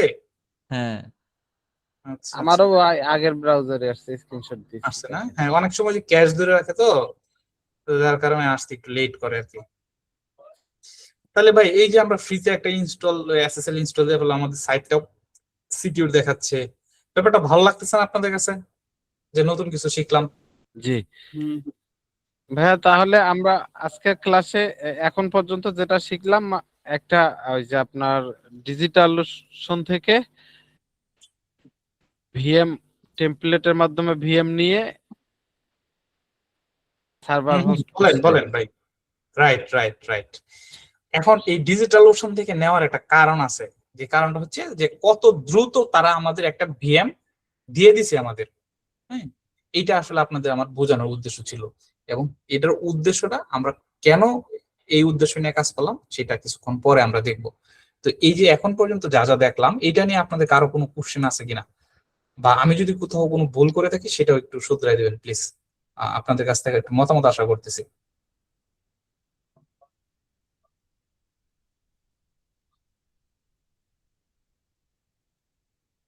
বা এই বিষয়টা কিছুই বুঝেন নাই, মানে কোনো সংকোচ বোধ করবেন না যে কিছুই বুঝেন নাই, এরকমও যদি কেউ থাকেন নির্দ্বিধায় বলতে পারেন, আমি ব্যাপারটা আর একটু ব্যাখ্যা করার চেষ্টা করবো। ভাই ওই যে হচ্ছে ওই যখন ওয়েব সার্ভার ইনস্টল করা হলো, কনফিগারেশন ফাইলটা দেখালেন, অনেকের হয়তো কনফিউশন আছে আসলে ওই যে ডিফল্ট কনফিগারেশন ফাইলগুলা কোথায়, অনেক সময় তো এগুলো মনে নাও থাকতে পারে। একটা কুয়েরি করে দেখার একটা উপায় আছে, ওটা দেখাই দিলে মনে হয় সবার ইজি হতো। যে হচ্ছে যেমন রেডিটা থাকে RPM-QC দিয়ে দেখে নেওয়া যায়। এখানে আমি ঠিক জানি না, মনে হয় ডিপ ডিপ প্যাকেজ কুয়েরি এরকম কিছু একটা আছে মনে হয়, হয়তো দেখে নেওয়া যায়। আমরা তো আসলে ভাই কাজ করলাম উবুন্টুতে তো আসলে ওইভাবে আরপিএম এর ব্যাপারটা আসে না। আরপিএম এর কথা ডিপে কেজি কুয়েরি দিয়ে হচ্ছে দেখে নেওয়া যায় না? আমার ঠিক আসলে এই মুহূর্তে এটা মনে নাই, তবে এটার যে আসলে ডিফল্ট লোকেশন এগুলা খুব সহজ, ইটিসি nginx আর হচ্ছে bar ww, হ্যাঁ, এই দুইটা লোকেশন জানলেই মোটামুটি হয়ে যায়। তারপরেও আমি ওই কনফিগারেশন ফাইলটা আর একবার দিয়ে দিব গ্রুপে। হ্যাঁ, আর ভিডিওটা দেখলেও বেশ কয়েকবার একটু প্র্যাকটিস করলে এটি আসলে মনে থাকবে। ভাইয়া ওয়েবের ফাইলটা তো সাধারণত www এর ভিতরে থাকে না? আচ্ছা, দারুণ কোশ্চেন। তো চলেন আমরা একটু www এর ভিতরে যাই। আমরা আমি যে কটা লিনাক্সে দেখছি ভাইয়া সবগুলো তো দেখলাম www। এই যে দেখেন, আমরা যেই টেমপ্লেটটা নিয়ে কাজ করছি সেটার নাম হচ্ছে গোডক্স। এই যে গোডক্স ফাইলটা দেখেন কোথায় আছে, এই যে www এর ভিতরে ভাই আছে। দেখা স্ক্রিন যাচ্ছে আসে না। নাই। ও sorry sorry sorry sorry sorry, আমি স্ক্রিন শেয়ার অফ করে দিছি, মনেই ছিল না। সোহেল ভাই শুনতেছেন? জি ভাই শুনতেছি।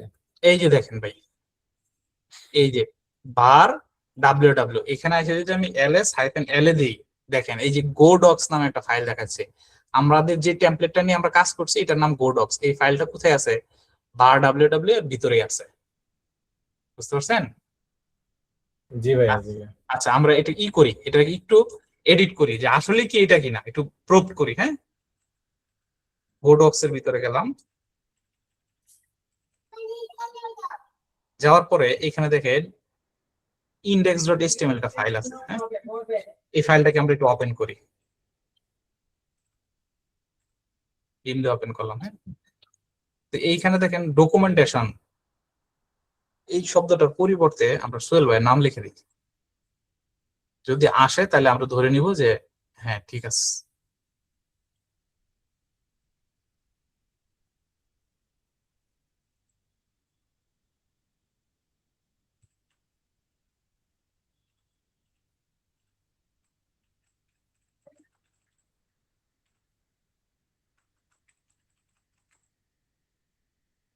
নাম লিখলাম, সোহেল ভাই দেখেন তো আসছে, আপনার নাম আসছে? জি ভাই জি ভাই। হ্যাঁ, তার মানে এইটাই সেই ফাইল। আপনি যেটা বলছিলেন যে www এর ভিতরে থাকে, এসব www এর ভিতরে থাকে। তবে অনেকে যেটা করে সেটা হচ্ছে, সেটাও দেখায় আপনাদের।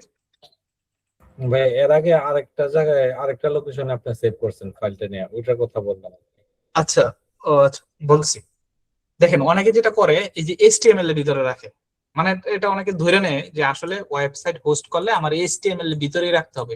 বিষয়টা আসলে ওইরকম কিছুই না। একই HTML এর ভিতরে আপনি সব ফাইল রাখবেন, অনেক সময় এলোমেলো হয়ে যেতে পারে, বা এটা তাদের ডিফল্ট লোকেশন। তা আপনি আপনার ওয়েবসাইট বা আপনার অ্যাপ্লিকেশন কিভাবে চিনবেন, সেটা চিনার জন্য আপনি চাইলে এটার বাইরে আপনার সেই অ্যাপ্লিকেশন নাম অনুযায়ী রাখতে পারেন। আমরা যেটা করছি আর কি এখন এখানে, মানে কিভাবে করে আর কি। আচ্ছা, ইপিসি nginx সাইট অ্যাভেলেবল, এই সোহেল ভাই সম্ভবত এই লোকেশনের কথা বলছেন। দেখেন এখানে থাকে কনফিগারেশন ফাইল।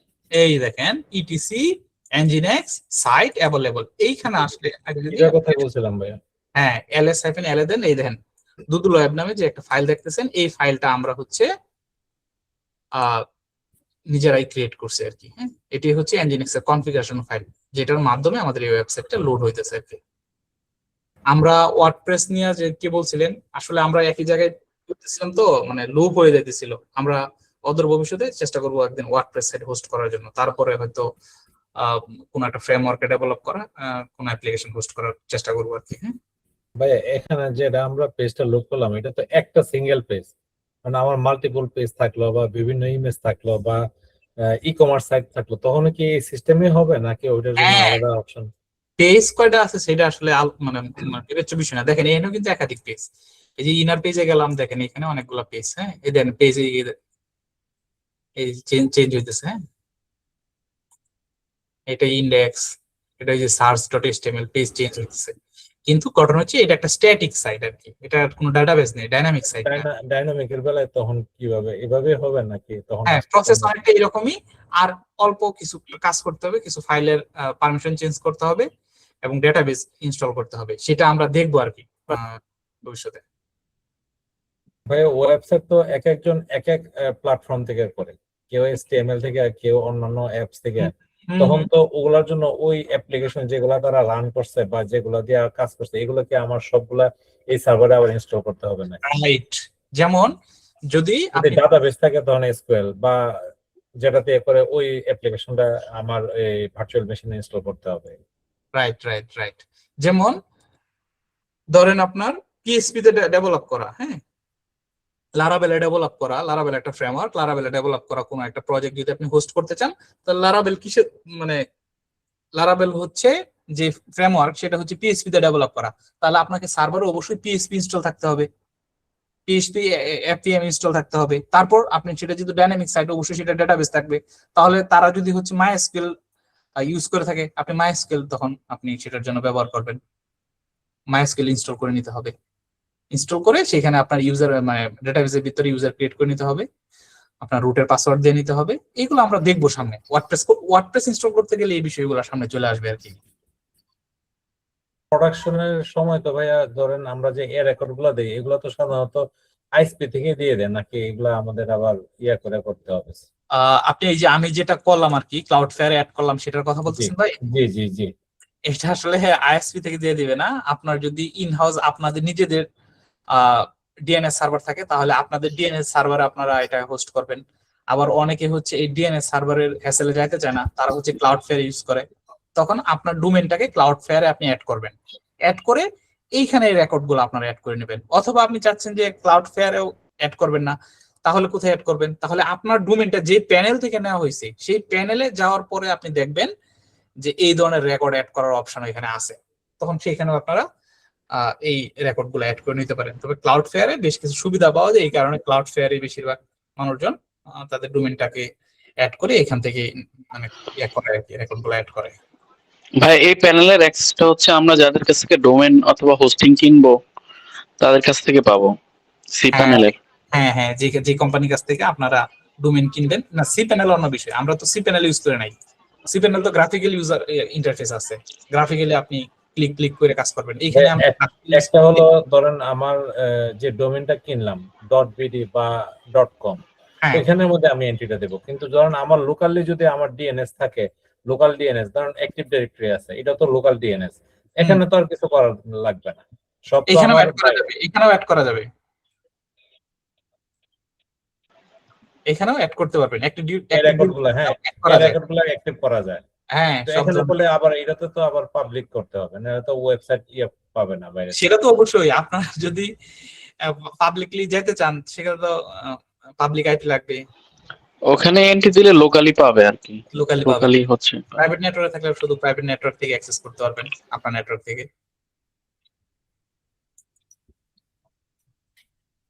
আচ্ছা, আমরা এগুলো নিয়ে সামনে আরো আলোচনা করবো, অসুবিধা নেই। আমরা কি তাহলে একটু সামনের দিকে আগাবো?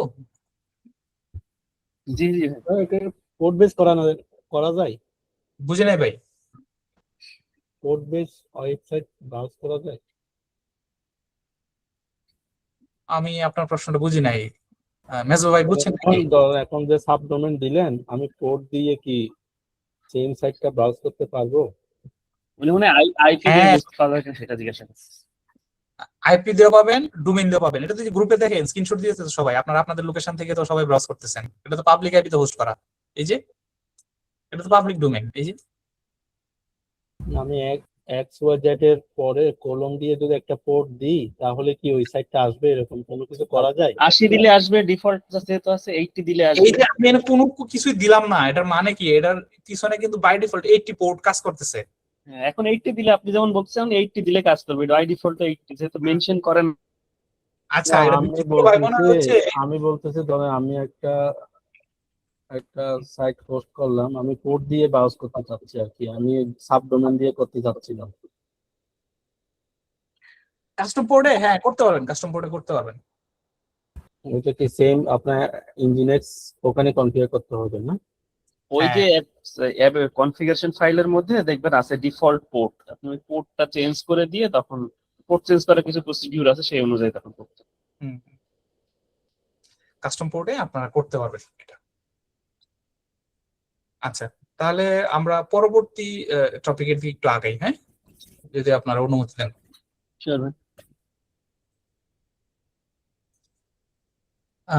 আচ্ছা, আজকে কি নতুন কেউ আছেন পরবর্তী টপিকে যাওয়ার আগে তাদের সাথে একটু ইন্ট্রোডিউস হয়ে নেই? আজকে জয়েন করছেন এরকম কেউ আছেন?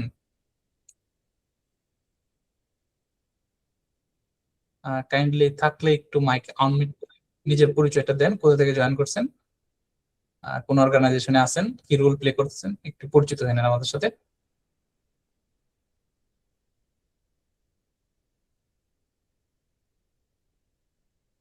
আশিকুর রহমান, হিরক ভাই নাকি? হিরক ভাই জয়েন করছেন আমাদের সাথে? ঢাকা কলোর হিরক ভাই, ভাই মিউট করা, আচ্ছা যাই হোক, আমরা একটু পরবর্তী টপিকের দিকে আগাই, হ্যাঁ। আচ্ছা তাহলে আহ এটা তো আর আমাদের এখন আর আপাতত দরকার নাই, এই সার্ভারটা দরকার আছে, আমরা এটাকে ডেস্ট্রয় করে দিই, কারণ এটা রান থাকলে এটা বিল উঠবে আর কি, হ্যাঁ। আচ্ছা, এইটা কি আপনি শুধু এই পারপাসই দেখা যাচ্ছে? আরেকটা কি যেন বলতেছিলেন যে আমাদের প্রক্সিমাক্সি কিসের জন্য দরকার হবে, এরকম কিছু বলতে গেছিলেন মনে হয় নাকি?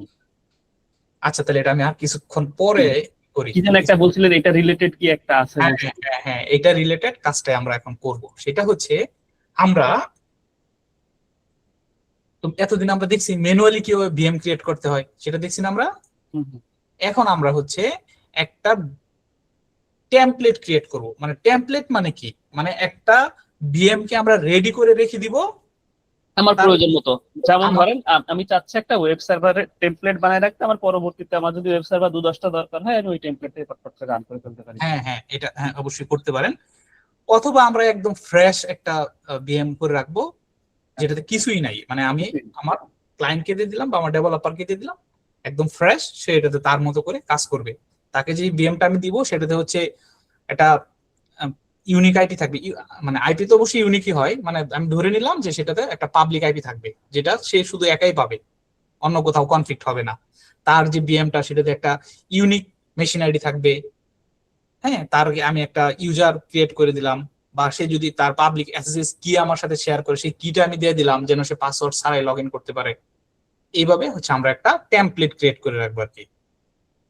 সেইটা কিভাবে করব আমরা এখন, এটা আসলে দুই ভাবে করা যায়। আপনি সাধারণ যেই আইএসও ফাইলগুলো আছে সেইগুলো সেটারও আপনি কাস্টমাইজ করে করতে পারেন, অথবা হচ্ছে যেটা বলতেছিলাম আমরা সেশনের শুরুর দিকে, যে ডেভেলপাররা হচ্ছে উবুন্টুর জন্য ক্লাউড ইমেজ ডেভেলপ করে রাখছে, রকির জন্য আছে এরকম ক্লাউড ইমেজ, আলমা লিনাক্সের জন্য আছে, সেন্টোসের জন্য আছে। তো এই ধরনের ক্লাউড ইমেজ তারা রেডি করে রাখছে যেন সেটাতে আপনি সহজে টেমপ্লেট বানাইতে পারেন, তাহলে ওইটাই আমরা ব্যবহার করব, হ্যাঁ। তো এটার জন্য আপনারা যেটা করবেন, গুগলে যা উবুন্টু ক্লাউড ইমেজ লিখে আপনারা সার্চ দিবেন। সার্চ দিলে আপনারা এই সাইটটা ভিজিট করতে পারবেন। এইখানে যাওয়ার পরে আর কি আপনারা এই যে এইটাতে যাবেন, এইখান থেকে আপনারা যাবেন কারেন্টে যাওয়ার পরে আপনারা এই দেখেন এইখানে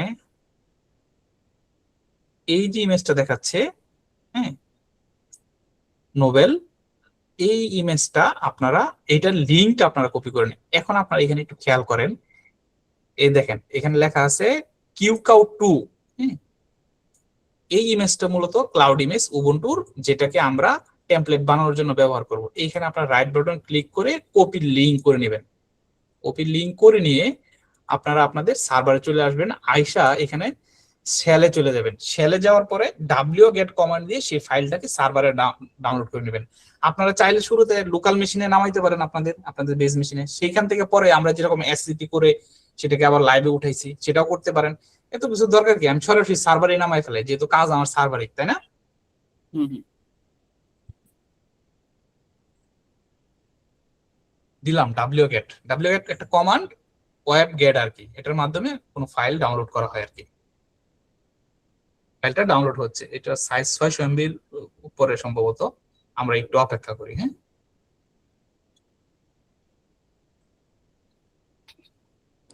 এবং এই ইমেজগুলো অনেক হালকা, কাজ করতে ভালোই লাগে। হ্যাঁ হ্যাঁ হ্যাঁ, আপনারা দেখেন উবুন্টুর কোনো ইমেজ কি 1 জিবির নিচে আছে কিনা, এই যেখানে এইটার সাইজ হচ্ছে 600 MB, 601 MB সম্ভবত আর কি, আমরা দেখবো একটু পরে।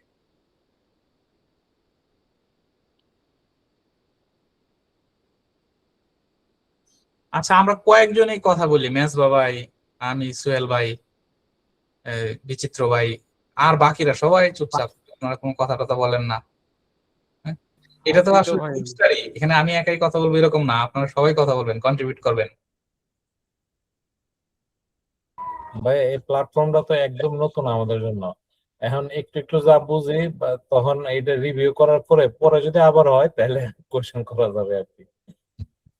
তাহলে আমরা সেই দিন অপেক্ষা রইলাম, আর সেই দিন আমরা যেটা করব, সোহেল ভাইকে সেদিন আমরা হোস্ট বানাই দিব।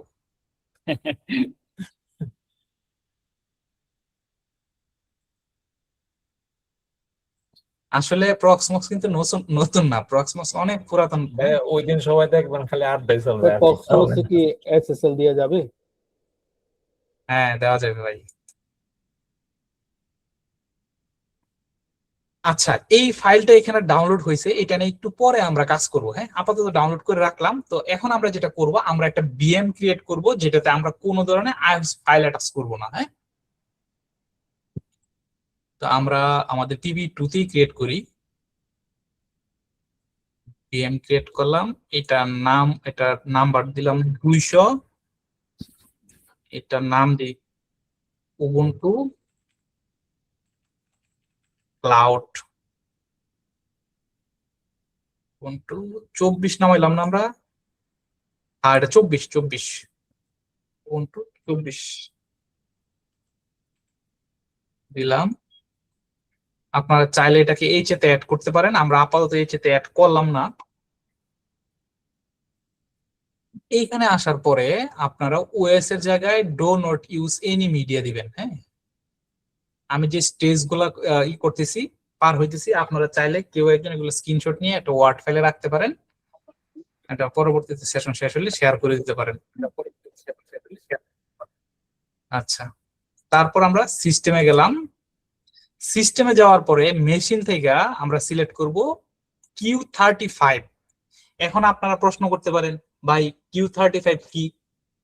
Q35 হচ্ছে এটা ইন্টেলে ডেভেলপ করা একটা মেশিন টাইপ, মানে এটা ইন্টেলে ডেভেলপ করছে। এবং এই যে মেশিন টাইপ, এটা মূলত একটা ভার্চুয়াল মেশিন টাইপ, এবং এটাকে ডেভেলপ করার পিছনে একটা কারণে ছিল এই যে ক্লাউড ইমেজে যেন ব্যবহার করা যায়। ক্লাউড ইমেজের সাথে এটা খুব সুন্দরভাবে হচ্ছে কাজ করে আর কি।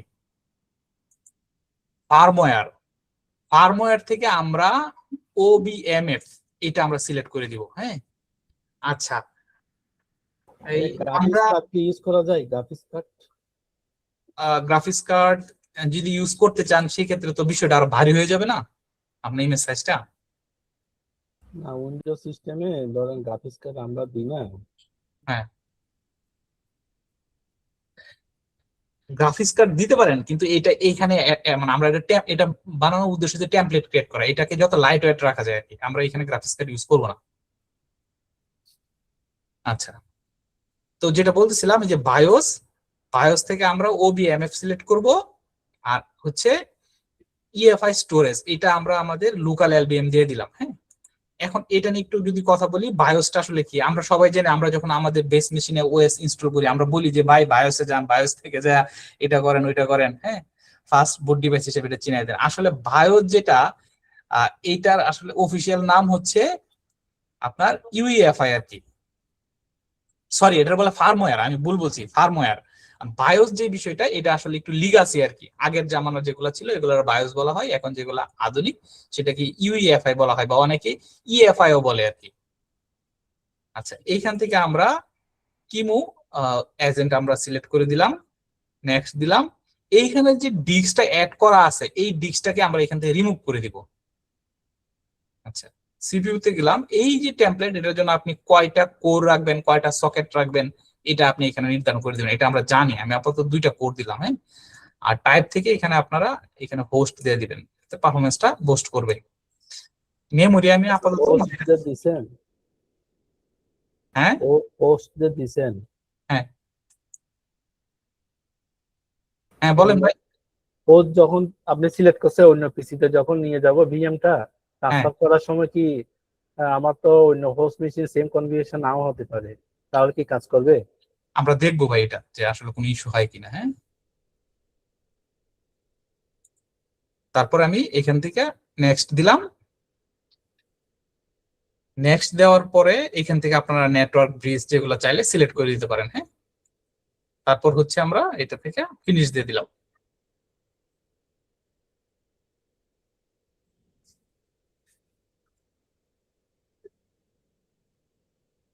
ওকে, তাহলে আমার এই যে ভিএমটা এখানে তৈরি হয়ে গেল। হ্যাঁ, এবার যদি আমি হার্ডওয়্যারে যাই, হার্ডওয়্যারে যাওয়ার পরে এখানে আমরা দেখতেছি কোনো হার্ড ডিস্ক নাই। হ্যাঁ, আর এখানে হচ্ছে আমাদের একটা মিডিয়া হিসাবে সিডি ডিভিডি আছে। এটা আসলে টেমপ্লেট বানানোর সময় এটাকে রাখা যাবে না, এটাকে আমরা রিমুভ করে দিব। এবং এইখান থেকে আমরা আরেকটা ডিভাইস অ্যাড করব। দেখেন ক্লাউড ইনিটে যখন আমরা ক্লিক করছি এখানে হাইড দেখাচ্ছে নাই, হ্যাঁ, মানে এটা আসলে অ্যাড করা হয়নি। তাহলে আমরা আমাদের হার্ডওয়্যারে যাব, হার্ডওয়্যারে যাওয়ার পর এইখান থেকে ক্লাউড ইনিট যে ড্রাইভারটা আছে সেটাকে আমরা অ্যাড করে নিলাম, হ্যাঁ।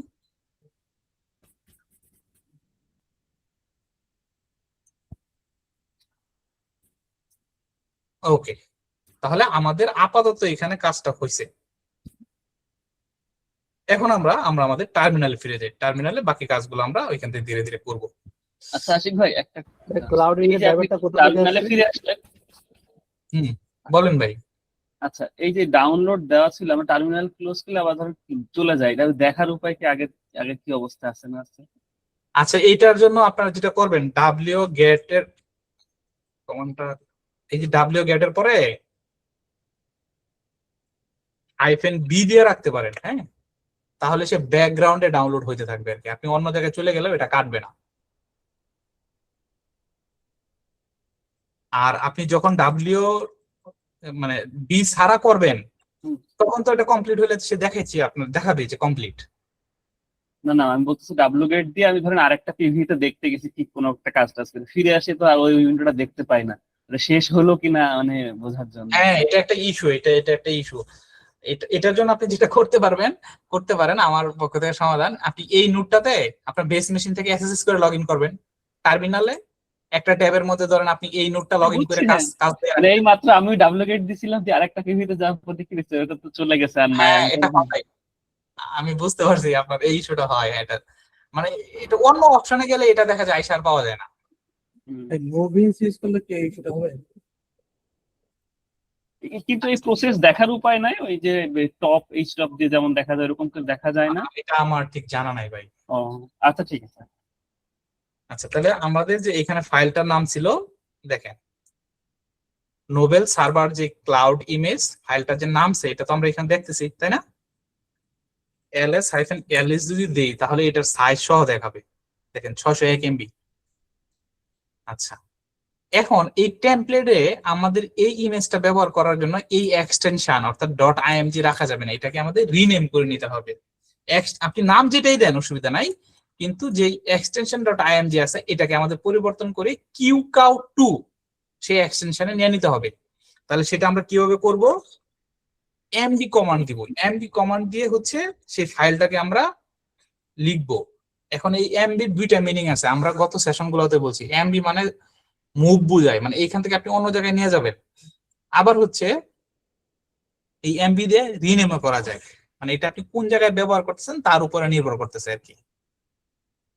আচ্ছা, উবুন্টু 25 ক্লাউড। লিনাক্স এর প্রথম দিকে যখন ট্রেনার বলতেছিল যে মুভ দিয়ে রিনেম করা যায়, মুভ করা যায়, আরে রিনেম কেমনে করা যায় এইটা চিন্তা করতে করতেই মাথা খারাপ হয়ে গেছে।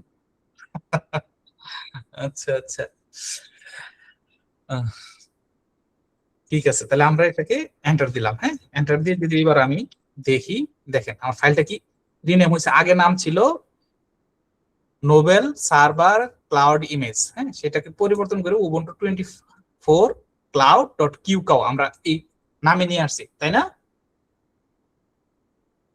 ভাইরা? বুঝতে পারতেছেন? হুম হুম হুম। আচ্ছা, এইবার আমার এই ইমেজটাকে রিসাইজ করতে হবে। হ্যাঁ, ভাইয়া স্ক্রিনটা কি একটু বড় করা যায়, মানে কোনো ওয়ে আছে কি? বড় দরকার না। আপনাকে এক্সারসাইজ করে নিতে হবে। আমি ল্যাপটপ থেকে জয়েন করছি তো স্লো দেখাচ্ছে। আচ্ছা, আমি করি এটাতে টার্মিনাল থেকে লগ ইন করে ফেলি। হ্যাঁ, ওইখানে ভাই কনসোল ছিল না আরেকটা পাশে, ওইটাতে করলেও বড় হয়ে যায়। ধরেন আমি বেস মেশিন থেকে লগ ইন করে নিলাম আর কি। হ্যাঁ,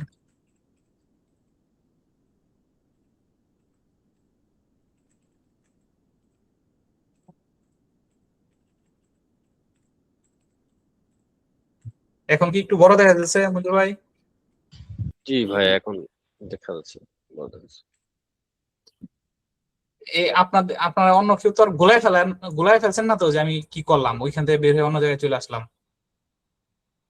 ভাইয়া ওখানে একটা ক্লাউড অ্যাড করছেন যে ওটা একটু দেখাবেন আবার।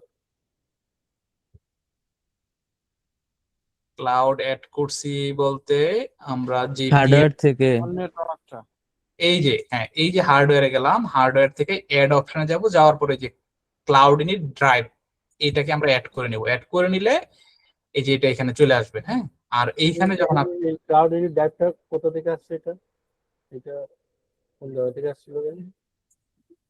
বুঝি নাই ভাই। ক্লাউড এডিট ড্রাইভের যখন আপনি অ্যাড করতেছেন একটা ওখানে একটা এটা এই ড্রাইভটা কোথা থেকে আসতেছে? কোথাও কি ডাউনলোড করে রাখছেন নাকি এমনি এখানে? এটা তো আপনি আপনার প্রক্সমক্স তো আপনি তো জানি প্রোডাকশনে কাজ করেন বিচিত্র ভাই, তাই না? না, আমি ক্লাউড এডিটটা কাজ করি নেবে। আপনার ক্লাউড ইনিটে কাজ করতে হবে না, আপনি প্রক্সমক্স এর প্রোডাকশনে তো কাজ করেন, তাই না? প্রক্সমক্স এনভায়রনমেন্ট। তাহলে আপনি এখানে দেখেন নাই যে এখানে ক্লাউড ইনিট বাই ডিফল্ট থাকে? না, ওটা আছে, কিন্তু যখন অ্যাড করছেন ক্লাউড এডিট ওই একটা অপশন আসছে না, ওটা আসলে বুঝিনি জিনিসটা। ক্লাউড ইনিট অ্যাড করার পরে কি অপশন আসছে ভাই? এই যে এটা এখানে অ্যাড হইছে, এই তো, আর তো কিছু হ্যাঁ, করেন। এটা কোথা থেকে আসলো? এটা যখন আপনি এই যে এখান থেকে অ্যাড করবেন তখন হ্যাঁ। এটা এখানে চলে আসবে অটোমেটিক। ভাই আবার আচ্ছা, আচ্ছা। রিমুভ করে দিয়ে অ্যাড করেন না। একটু রিমুভ করে অ্যাড করুন তো ভাইয়া, একটু দেখি আমি আসলে জিনিসটা খেয়াল করি। চিত্ত ভাই আমরা একটা ফ্লোতে আছি তো। আচ্ছা, ঠিক আছে ভাইয়া, ওকে।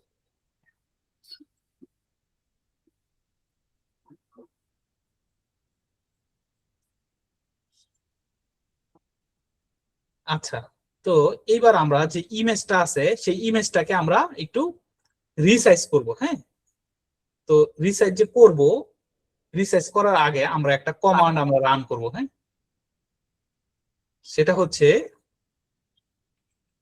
ইমু ইমেজ ভেরিফাই।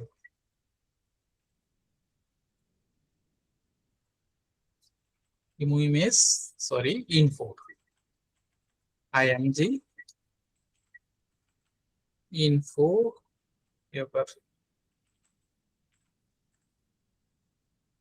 আচ্ছা, এই যে দেখেন এই যে ইমেজটা আছে, ইমেজটা সাইজটা এখানে দেখাচ্ছে 601 MB।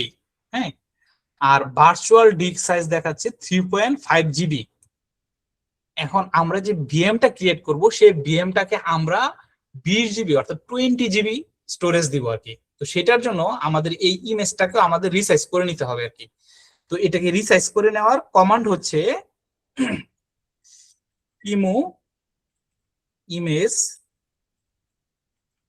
রিসাইজ,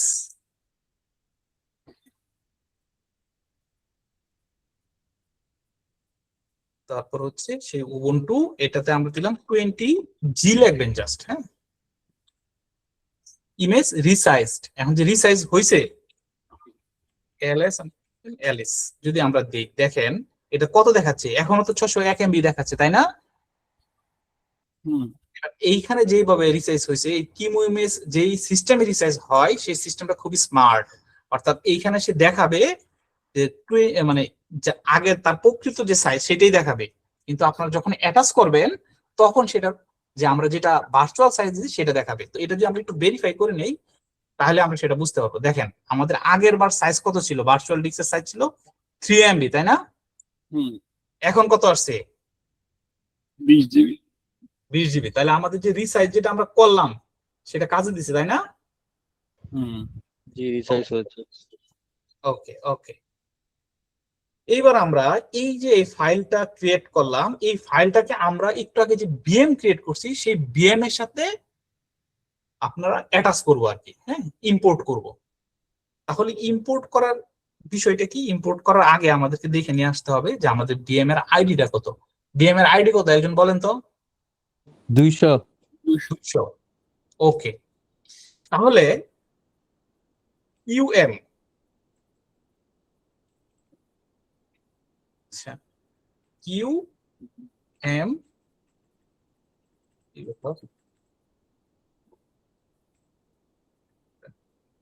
ইউএম ইম্পোর্ট এবার আমার এখানে একটু উদ্ভট কাজ করতেছে। আচ্ছা,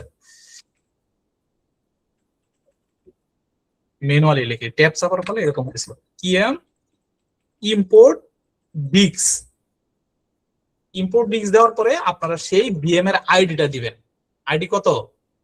200 কোথায় আমরা অ্যাটাচ করব, মানে কোন ফাইলটাকে অ্যাটাচ করব? উবুন্টু। এই যে আবার ট্যাব চাপছি, আবার এই অবস্থা হয়ে গেছে।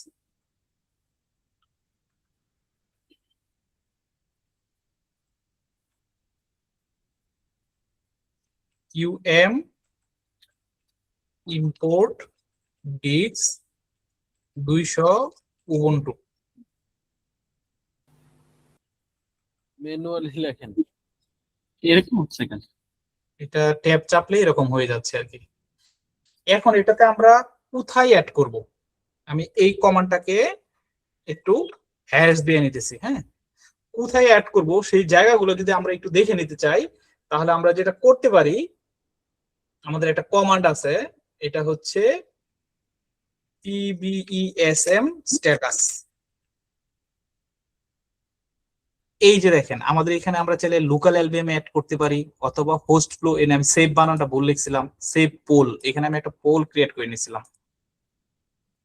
এই যে এটা পোল, এটা পোলটা আমি কিভাবে ক্রিয়েট করছি, একটা 500 জিবি হার্ড ডিস্কের সাথে হার্ড ডিস্ককে আমি সেভ সেভ কনফিগার করছি, এবং ওইটাতে একটা 256 জিবি এনভিএমই থেকে 100 জিবি এনভিএমই ক্যাশ আকারে দিয়ে দিছি, যাতে এখানে আমি পারফরমেন্সটা ভালো পাই। যদিও আসলে এটা অন্য বিষয়, অন্য কথা হয়ে যাচ্ছে। তো আমি আপাতত এইখানে অ্যাটাচ করবো আর কি। হ্যাঁ, আমরা এই সেভ স্টোরেজটাতে অ্যাটাচ করবো,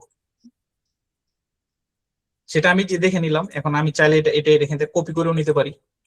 আমার যেহেতু ট্যাব ইস্যু হচ্ছে বারবার, আমি এখান থেকে যে হ্যাশ করে রাখছিলাম এটা উঠাই দিলাম, হ্যাশ সাইনটা। এখন হচ্ছে সেটা দিলাম। এই যে দেখেন, এখন আমার ফাইলটা হচ্ছে ইম্পোর্ট হচ্ছে, আমার সেই বিএমএ ইম্পোর্ট হচ্ছে। হ্যাঁ, একটু কি জটিল লাগতেছে আপনাদের কাছে এই সেশনটা, এই অংশটা? আশিক ভাই, আমার একটা কোশ্চেন ছিল, মানে হ্যাঁ প্লিজ। এইটা না, মানে এটার কাছাকাছি। সেটা হচ্ছে ওই যে অনেক সময় আমরা হচ্ছে এই এই 601 যে সাইজের ইমেজটা, এটা হচ্ছে ওই যে আইএসও ফাইলের মতো রাখা যায় না, সেখান থেকে আবার বিএম যখন করতে যাই, মানে অ্যাজ ইউজুয়ালি বিএম যখন করি, তখন ওইখানে দেখায় দিলে সেইটা ওইভাবে ইনস্টল করা যায় না। না ভাই, এটা হচ্ছে ফাইলের ফরম্যাটটাই তো দেখছেন, ডট আইএমজি। আর আমরা রাইট, সাধারণত রাইট। কি করি, আমরা তো ডট আইএসও ফাইল ইউজ করি, তাই না? জি, জি। এটা আপনাদের প্রথমবার এই একটু কষ্ট করে নিতে হবে। এখানে হয়তো আপনারা দূর থেকে দেখতেছেন দেখে একটু জটিল মনে হইতে পারে কারো কারো কাছে, মঞ্জু ভাইয়ের কাছে হয়তো বা না, কিন্তু এটা আসলে খুব একটা জটিল প্রসেস না, খুব সহজ প্রসেস, জাস্ট কয়েকটা কমান্ড। আর আপনারা যদি চান এটার উপর আমি একটা পিডিএফ আপনাদের বানিয়ে দিতে পারি আর কি, যাতে মানে সহজ এটা হয়ে এটা রিনেম করে এটাকে আমরা কোনো ইমেজ বা আইসো ফাইল করে দেন হচ্ছে আমরা রান করতে পারি এমন? জাস্ট হচ্ছে আপনি ডট ইমেজ ফাইলটাকে ডট আইএসও নাম দিয়ে সেটাকে রান করে দিতে চাচ্ছেন? যে ওইভাবে কি করা যাবে, নাকি আমরা না, আসলে এটা এটা করা যাবে না, করা যাবে না। কেন, সেটা আরো একটা কারণ বলি। এই যে আমরা ক্লাউড ইমেজ যে ফাইলটাকে ইউজ করতেছি, ইমেজ ক্লাউড ডট আইএমজি যে ফাইলটা ইউজ করতেছি, এই ফাইলটা আসলে ব্লাইন্ড, অন্ধ। ধরেন যদি সহজ করে বলি, এই উদাহরণটা একটু পরে দিতাম। ধরেন আপনি ডেস্কটপ ইউজার, আপনার টেবিল উপরে মনিটর রাখছেন, আপনার টেবিলের নিচে রাখছেন সিপিইউ, কিন্তু দুইটার মধ্যে আপনি ভিজিএ অথবা এইচডিএমআই কেবল দিয়ে কানেকশন দিলেন না। তাহলে আপনার যদি সিপিইউ আপনি রান করেন, সেটার কি আউটপুট আপনার মনিটরে দেখতে পাবেন? না ভাইয়া? দেখতে পাবেন না। এই যে ইমেজ ফাইলটা, এটা আসলে এরকমই ব্লাইন্ড। সেটাকে আমরা একটু পরে সকেটের সাথে অ্যাড করব, তখন আপনারা আরেকটু ক্লিয়ার হয়ে যাবেন।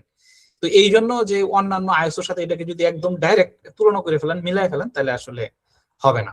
কারণ ওই ওই আইএসও ফাইলগুলো কিন্তু ব্লাইন্ড না, ওইটাকে ডেভেলপ করা হয়, মানে সেটাকে দৃষ্টি দিয়ে ডেভেলপ করা হয়, এটাকে দৃষ্টিহীন ভাবে ডেভেলপ করা হয়েছে আর কি। এই জন্য আমাদের এই কিছু প্রসিডিউরের মধ্যে দিয়ে যাইতে হইতেছে আর কি। বুঝতে পারছি ভাইয়া।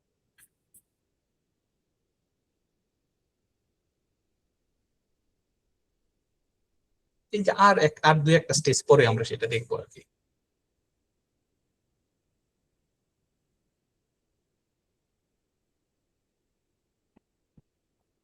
আমি একবার যেটা করছিলাম ভাই, ইভিএনজি তে হচ্ছে ওই আইএসও ফাইল, কোন একটা লিনাক্স এর আইএসও ফাইলকে কিউ কাউ করে হুম, তারপর হচ্ছে ইভিএনজি তে দিছিলাম আর কি।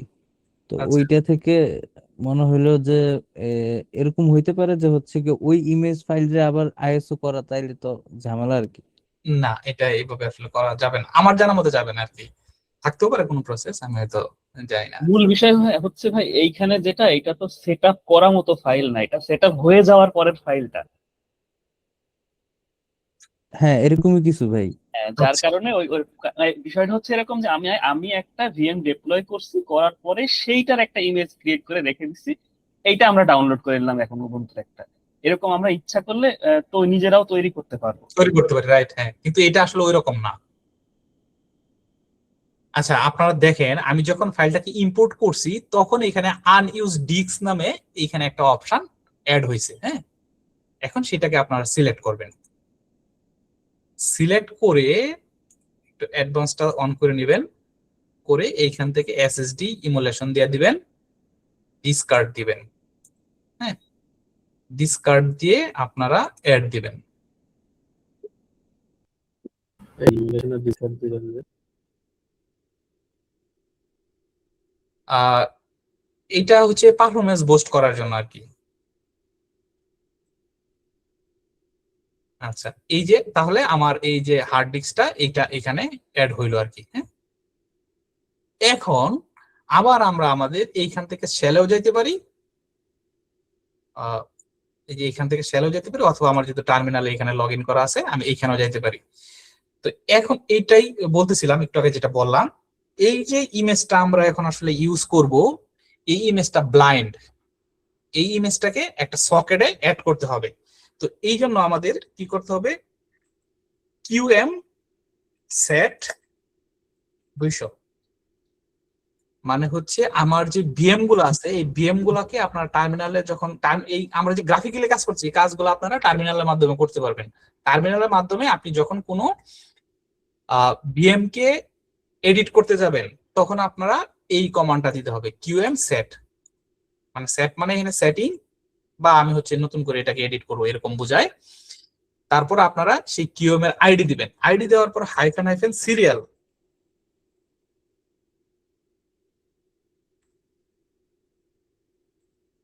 সিরিয়াল, সিরিয়ালের পরে আমি এখানে 0 দিলাম, 0 দেওয়ার পর এখানে লিখলাম socket, socket hyphen hyphen VGA, তারপর আবার দিলাম সেই সিরিয়াল 1। আমি এটা একটু এক্সপ্লেন করতেছি আপনাদের, হ্যাঁ।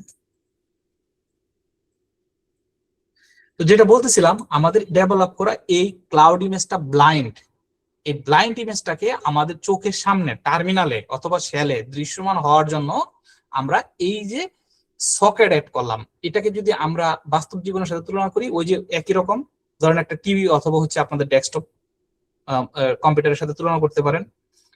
তো একটা টিভিতে দেখবেন আপনাদের একাধিক পোর্ট থাকে, বিজিএ পোর্ট থাকতে পারে, ডিবিআই পোর্ট থাকতে পারে, এইচডিএমআই পোর্ট থাকতে পারে। তো সেই পোর্টের মাধ্যমে আমরা কোনো একটা হচ্ছে টিভি কার্ডের সাথে অথবা হচ্ছে কোনো ল্যাপটপের সাথে কানেকশন দেই, যে তুমি এই ল্যাপটপ থেকে কিংবা এই ডেস্কটপ থেকে এই কেবলের মাধ্যমে কানেকশনটা নেওয়ার পরে সেটার আউটপুটটা আমাকে দেখাও, এই ডিসপ্লেতে দেখাও। ঠিক এই কাজটাই করা হচ্ছে। আমরা প্রথমে 2 সাইডে দিয়ে আমাদের বিএমটা ডিটেক্ট করলাম, তারপর সেটাকে সিরিয়াল দিলাম। এটা আপনি সিরিয়াল পোর্টের সাথে মানে মিলাইতে পারেন। তো সেই সিরিয়াল পোর্ট যে 0ই দিতে হবে ব্যাপারটা এরকম না, মানে লিনাক্সের যে রুল বাই ডিফল্ট 0 থেকে শুরু হয়, এখানে আপনি 1 2 3 4 5 দিতে পারেন, কোনো অসুবিধা নাই। তবে কথা হচ্ছে এইখানে যে সিরিয়ালটা দিবেন, এই যে এইখানে বিজি এর পরে সেই একই সিরিয়ালটা দিবেন। মানে এটা ভার্চুয়ালি এটা মানে অ্যাজ এ বিজিএ কেবল অথবা এইচডিএমআই কেবলের মাধ্যমে হ্যাঁ এটা সিঙ্ক হচ্ছে আর কি। হ্যাঁ, right right right, virtual display বলতে পারেন এটাকে আপনারা।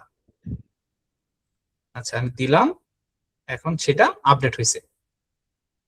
ওকে, এবার যদি আপডেট হয়েই থাকে, আমি যেটা এখন করব, আমরা আমাদের বিএমএ ফিরে আসবো। হ্যাঁ,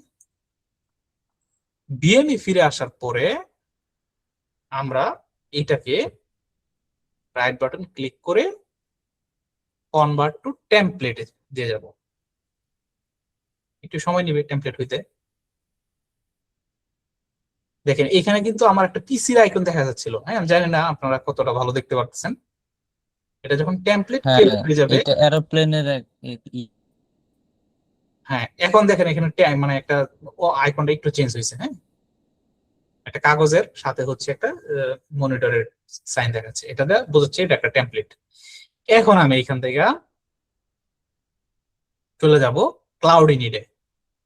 হ্যাঁ, ক্লাউড ইনিটে যাওয়ার পরে এই যে আমি টেমপ্লেটটা থেকে এখন আমি বিএম বানাবো। হ্যাঁ, তো বিএম যে বানাবো, বিএম এ তো আমার অ্যাক্সেস করতে হবে, তাই না?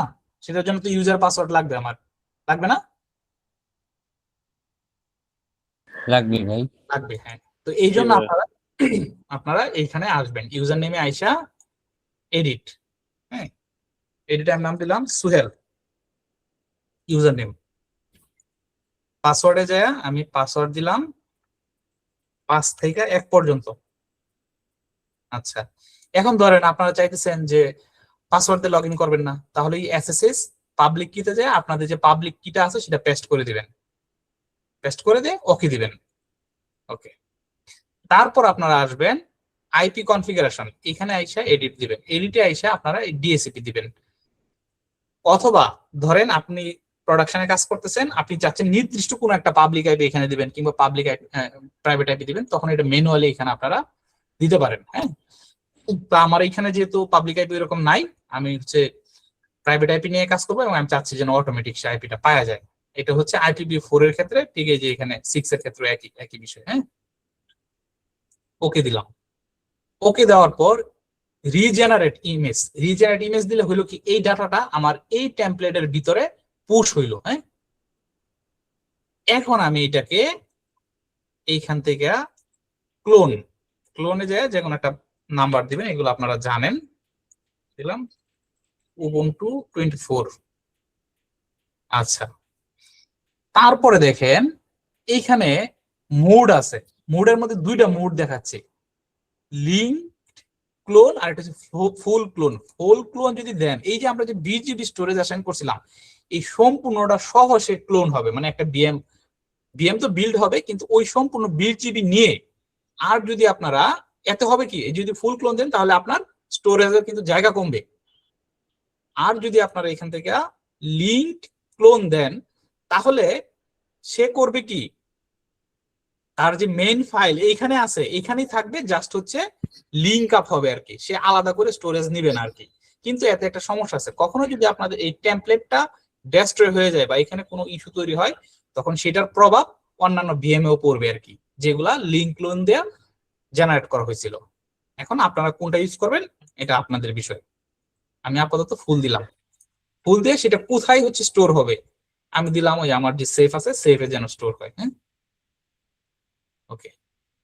এখন যেহেতু সে 20 GB ডাটা ক্লোন করবে, ডাটা নাই কিন্তু সে 20 GB স্টোরেজ নিয়ে ক্লোন হবে, সেই ক্ষেত্রে কিছুটা সময় নেবে, এই যে এখানে দেখাবে আর কি সেই প্রসেসটা।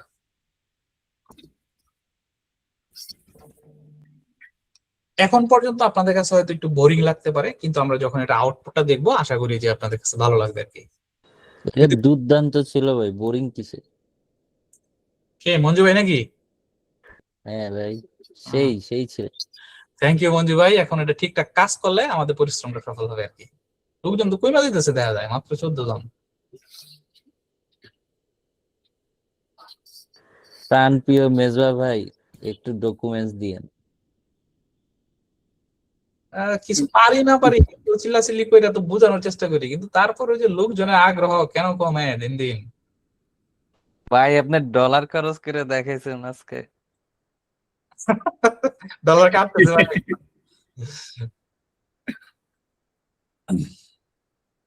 এই যে দেখেন, এই যে ভালো কথা মনে করেছে আমাদের মঞ্জু ভাই, আমরা যেই কাজটা ডিজিটাল ওশানে করছিলাম, ডপলেট ক্রিয়েট করছি, আমাদের 20 সেকেন্ডেরও কম সময়ে হয়ে গেছিল।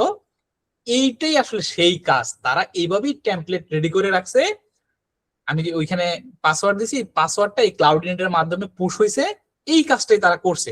আমার এইখানে তাদের 20 সেকেন্ড লাগছে, আমার সময় কেন বেশি লাগতেছে ভাই? তাদের ইনফ্রাস্ট্রাকচার আমার তো এক না, তাদের হয়তো 4G কানেকশন, হ্যাঁ, আর এইখানে আমার হয়তো দেখা যায় 20-30 MB কানেকশন।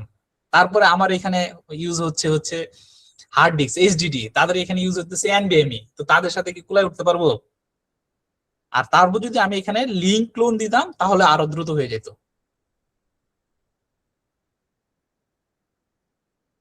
লিঙ্ক ক্লোন না ইউজ করাই ভালো, কারণ কোনো সময় টেমপ্লেট উড়ে গেলে সব উড়ে যাবে। হ্যাঁ হ্যাঁ হ্যাঁ, আমসালা সব যাবে একদম। মহা বিপদ তখন। হ্যাঁ হ্যাঁ হ্যাঁ, তখন হাই হাই করা ছাড়া উপায় নাই। আর এই বিষয়গুলো এরকম বিষয় যে সমস্যায় পড়ে গেছেন, সাপোর্ট কোথায় পাবেন যদি আপনি তাদের পেড সাবস্ক্রিপশন না নিয়ে থাকেন? নিউ ক্যালেন্ডারটা কি ডাউনলোড করে রাখা যায় না? টেমপ্লেট ডাউনলোড করে রাখা যায়? এটা মেজবা ভাই ভালো বলতে পারবে। মেজবা ভাই একটু বুঝাই দেন। জি জি ভাই। এই যে এতক্ষণ ধরে যে লিঙ্ক টেমপ্লেটটা বানালেন, ওটা কি ডাউনলোড করে রাখা যাবে না? এটা ব্যাকআপ রাখা আর কি। মানে যেটা ক্রিয়েট করে রাখা হলো ওটা তো এখানে ডাউনলোড কি ওই মানে আপনার সার্ভারই তো থেকে যাচ্ছে। ব্যাকআপ তো রাখলে তো যেন কোনো একটা রাখলেন ওই যে কি ইস্যু হলে তো তখন ওটা রেস্টোর করা হ্যাঁ যাবে। ওই যে কিউ কাউ যে ফাইলটা তৈরি হলো ওটা অন্য আরেকটা জায়গায় মাল্টিপল জায়গায় রেখে দিলেন।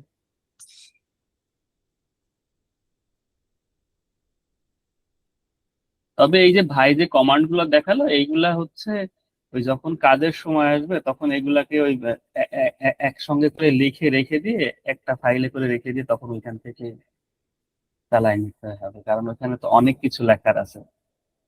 টেমপ্লেট আইডি, ভিএম নাম, তারপরে হচ্ছে সকেটের কথা বললো, প্রসেসরের পোর্ট, তো সবকিছু মনে হয় এখান থেকে দেওয়া যায়, ঠিক না ভাই? হ্যাঁ সবই। এই যে আমরা গ্রাফিক্যালি যে ভিএম ক্রিয়েট করতেছি হ্যাঁ, হ্যাঁ। এটা তো সহজের জন্য করতেছি, কিন্তু এই কাজটা আপনারা জাস্ট এক লাইনে কমান্ড দিয়ে আপনারা করে ফেলতে পারেন। এইটা একটা স্ক্রিপ্ট মতো বানায় নিজেরা বানায় রাখলে পারে মনে হয় ভালো হয় যে। একটু কিছু না ভাই, জাস্ট এক লাইনের কমান্ড। আচ্ছা আচ্ছা আমি দেখাবো নি একটা সেশনে, অসুবিধা নেই। আর আজকে যেটুকু দেখাইলাম আর কি টেমপ্লেট ক্রিয়েট, এটার একটা পিডিএফ বানায় যদি আপনাদের দিয়ে দিই তাহলে একটু সুবিধা হয় না ভাই? হ্যাঁ হ্যাঁ ভালো। আচ্ছা, সবাই আগ্রহী থাকলে আমি একটা পিডিএফ দিয়ে দেবো না আর কি, সহজে একটু চোখ বোলাইলেই আরো সহজ হয়ে যাবে। দেখা যাবে যে ভিডিও দেখতে গেলে হয়তো, ভিডিও দেখে আমি রিকমেন্ড করি, আপনারা হয়তো অনেকেই যদি ফ্রেশার থাকেন সেটা একবারে বুঝবেন না, ভিডিওটা দেখবেন বেশ কয়েকবার। আর আমি পিডিএফও দিয়ে দিবনি, সেটা হচ্ছে পিডিএফটা চোখ বোলাইলেও, ভিডিওটা এক দুবার দেখে পিডিএফ চোখ বোলাইলে তখন আরো সহজ হয়ে যাবে।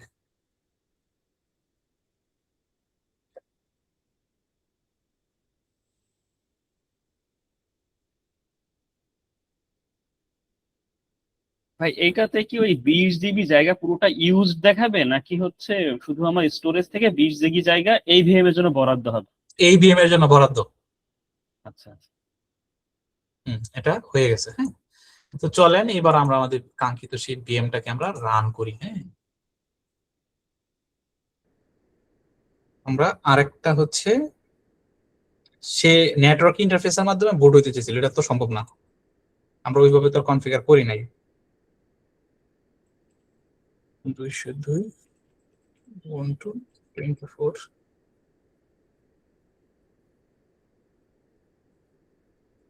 আর একবার ফুল ক্লোন দিব না লিংক দিব, কোনটা বলেন ভাই? না আপনারা ভাই, ফুল ফুলটা ক্লোনই ফুল দেন, সমস্যা নেই। ফুল দিব না? ধৈর্য ধরে অপেক্ষা করবেন। হ্যাঁ ভাই।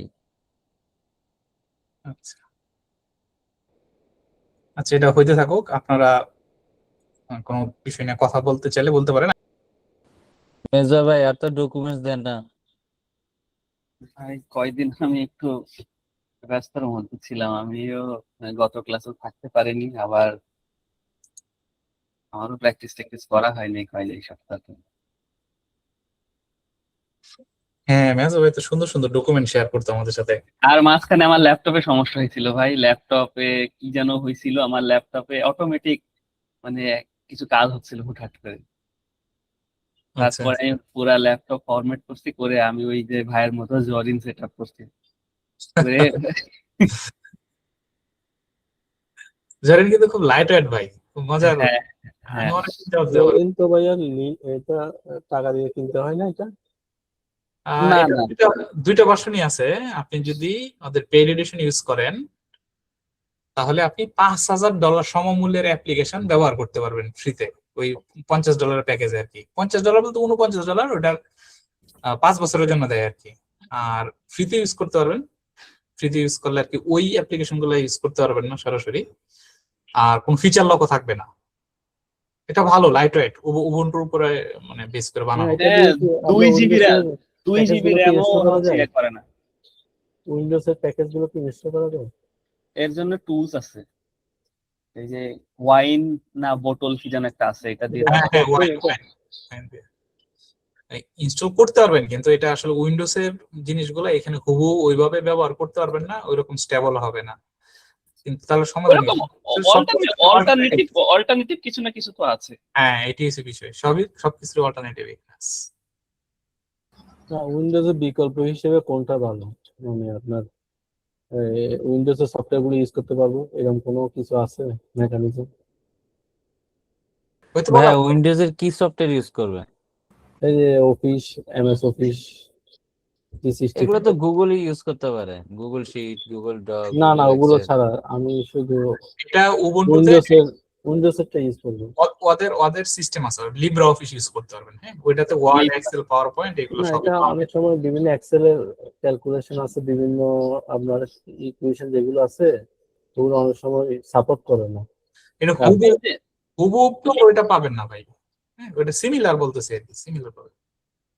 না, এমনি যা বেসটা লিনাক্স রাখবো, কিন্তু সফটওয়্যার গুলো উইন্ডোজের সফটওয়্যার গুলো ইউজ করে এরকম কোনো মেকানিজম নেই না এই পর্যন্ত। আছে, মেকানিজম আছে, ওই যে মিসবা ভাই বললো না ওয়াইন আছে, কিন্তু হচ্ছে জানি না আর কি, আমি ইউজ করি নাই, আমিও মানুষজন ইউজ ইউজ করি, আমি করছে শুনছি, শুনছি। আমিও ইউজ করা যায়, ওয়াইন দিয়ে অফিস ইউজ করা যায়, কিন্তু কতখানি সুবিধা হয় আমি এই জানি যে না। আমি আপনাদের দেখাচ্ছি। হ্যাঁ, এই আপনারা যারা উইনবক্স ইউজ করেন না মাইক্রোটিকের জন্য, হ্যাঁ হ্যাঁ, এই যে দেখেন, এটা কিন্তু সরাসরি লিনাক্সের জন্য ডেভেলপ করা নাই। হ্যাঁ, তো এটা আমি কিভাবে ইউজ করতেছি, এই যে যে মেজো ভাই যেটা বললো ওয়াইন এর মাধ্যমে এটাই যে ইউজ করতেছে, এই যে এখানে এই চলতেছে ঠিকঠাক। তো প্রথম প্রথম আমারও অসুবিধা হইতো যে এটা নাই ওইটা নাই, কিন্তু পরে ব্যবহার করতে করতে আসলে ইউজ টু হয়ে যাওয়া হয় আর কি, যে বিকল্প সবকিছু দেওয়া থাকে। এই যে লিব্রা অফিস আছে, এই দেখেন, এই যে এক্সেল, পাওয়ার না, পয়েন্ট। আসলে তার থেকে কি ধরেন উইন্ডোজের তো প্রাইসিংটা অনেক বেশি, হম তারপর লাইসেন্স ভার্সন আর কি। তাহলে আমি যদি উইন্ডোজ অমিট করে যদি লিনাক্সটা দিতে পারি তাহলে তো অনেকটা সেভ হয়, সেটা বলো। হম হম হ্যাঁ, ওই লিনাক্সে যে ইয়ে করেন লিব্রা অফিসটা অফিসের মতোই, আপনি দেখতে পারেন। অফিসের মধ্যে দেখছিলাম ভাইয়া, কিন্তু বিভিন্ন যখন অনেক ইউজারের ক্যালকুলেশন থাকে তো অনেক সময় পরে আর একটা ঝামেলা করে। অনলি অফিস নাকি যেন একটা আছে, ওইটাও হচ্ছে অনেকটা মাইক্রোসফট অফিসের মতোই।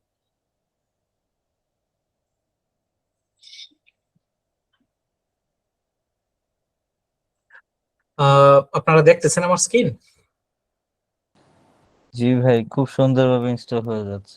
ইনস্টল হচ্ছে। হ্যাঁ, এখন দেখি এটাতে আইপি পাই কিনা। আমরা দুইটা বিএম বানাবো, দুইটা বিএম বানালে কম্পেয়ার করতে পারবো, কিছু বিষয় ক্লিয়ার হইতে পারবো আর কি। আচ্ছা, এটা লগ ইন হয়েছে। হ্যাঁ, আমি আবার এক্সিট দিই। বিচিত্র হয়, ওই দেখেন আমি হোয়াটসঅ্যাপে একটা স্ক্রিনশট দিচ্ছি অনলি অফিস, এটা কিন্তু একদম দেখেন অফিস, মাইক্রোসফট অফিসের মতোই। আচ্ছা দেখেন, আমাদের এইখানে আইপি কিন্তু পাইছে। হ্যাঁ, হ্যাঁ হ্যাঁ, আইপি পাইছে এবং সোহেল নামে যে ইউজার ছিল সেই ইউজার দিয়ে লগ ইনও করছি। এটাই যে মেসেজ টেসেজ আসতেছে প্রথমবার করলে এরকম একটু হয় আর কি, ইস্যু হয়। পরে এটা ঠিক হয়ে যায় আর কি। প্রথমবার হয়তো প্যাকেজ ট্যাকেজ আপডেট নেয়, এই কারণে প্রথম একটু সমস্যা করে। প্রথমবার আপডেট হয়ে গেলে রিপোর্ট টিপোর্ট দিলে পরে আর এগুলো ইস্যু হয় না। আচ্ছা, এর মধ্যে আমরা আরেকটা কাজ করি। হ্যাঁ, আমরা আরো একটা বিএম এখান থেকে রেডি করি। 203, এটা আমি লিঙ্কটি দিয়ে দেখি। হ্যাঁ, আচ্ছা, এইখানে আমি যেটা রেডি করব এটাতে আবার ক্লাউড এন্ডে গেলাম, এটার নাম দিই, আমার নামে দিই। হ্যাঁ, রিপন, পাসওয়ার্ড দিলাম 2020 দিয়ে এখান থেকে রিজেনারেট দিলাম। রিজেনারেট দেওয়ার পর এইবার আমি হচ্ছে ক্লোন করব 203 ubuntu 34 রিপন ক্লোন। দেখি এটা কেমন সময় লাগে। এটা হয়ে গেছে, দেখছেন? এটা কিন্তু 10 সেকেন্ডও লাগে নাই, লোড হয়ে গেছে। কিন্তু ওইটা আসলে অনেক বেশি সময় লাগলো, এত বেশি সময় কেন লাগলো? এটা ওই যে বললাম না, আমার যে হার্ড ডিস্কের উপরে দিছি, হার্ড ডিস্কটা অনেক পুরাতন। হয়তো বা ওইটাতে রাইট হয়তো সময় বেশি লাগবে, ঠিক হ্যাঁ বলছেন, হ্যাঁ, এটা রাইট।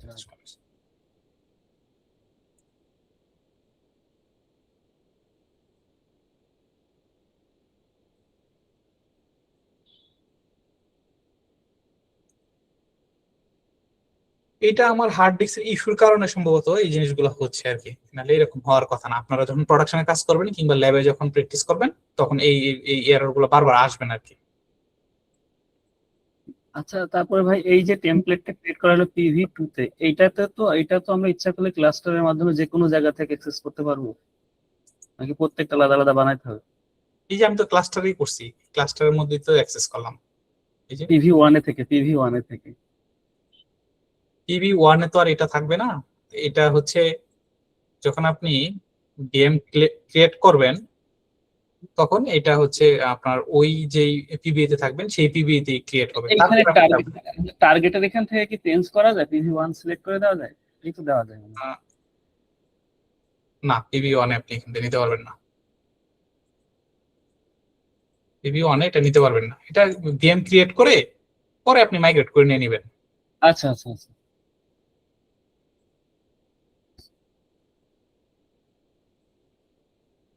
আচ্ছা দেখেন, আমার যে নতুন বিএমটা আমি ক্রিয়েট করছি রিপন নামে, এটাতে আইপি কত পাইছে? 8। আর আর এইটার আইপি ছিল 7। তার মানে আমার আইপি দুইটা থেকে আলাদা আলাদা পাইছে, কনফ্লিক্ট হয় নাই, তাই তো? জিনিসটা ওরকম আর কি, যে আপনি ওই টেমপ্লেটের ওইখান থেকে যখন ভিএমটা দিবেন তখন হচ্ছে ওই যে ক্লাউড ইনিটে নিজের ইউজার এবং পাসওয়ার্ড দিয়ে দিবেন, আপনার নামে ক্রিয়েট হয়ে যাবে। কাইন্ড অফ এরকম আর কি, ওইটাই মনে হয় দেখাইতে যাচ্ছিল ভাই। এটা আমার সেফ ইস্যুর কারণে এই সমস্যাটা হচ্ছে আর কি। আমি যে প্রসেসটা দেখালাম আপনারা সেম প্রসেসেই আপনাদের ল্যাবে ট্রাই করবেন, আপনাদের ক্ষেত্রে এই ইস্যুগুলো হবে না। এটা আমার সেফের কারণে এই সমস্যাটা হচ্ছে আর কি। মানে আমার গেম গুলা প্রভিশনিং করছে আমি সেভের উপরে। আচ্ছা, যেটা বলতেছিলাম আমি, দেখানো যাচ্ছে না, আমি মৌখিকভাবে একটু বলে নেই। এটা হচ্ছে এই যে আমার BM200, এইটার জন্য একটা আইপি অ্যাসাইন হয়েছে। সেই আইপিটা কিন্তু অন্য বিএম এ অ্যাসাইন হয় নাই। সেই আইপিটা কিসের মাধ্যমে নিছে? ডিএসসিপি এর মাধ্যমে নিছে। এবং প্রত্যেকটা বিএম এর একটা ইউনিক মেশিন আইডি থাকে। যেমন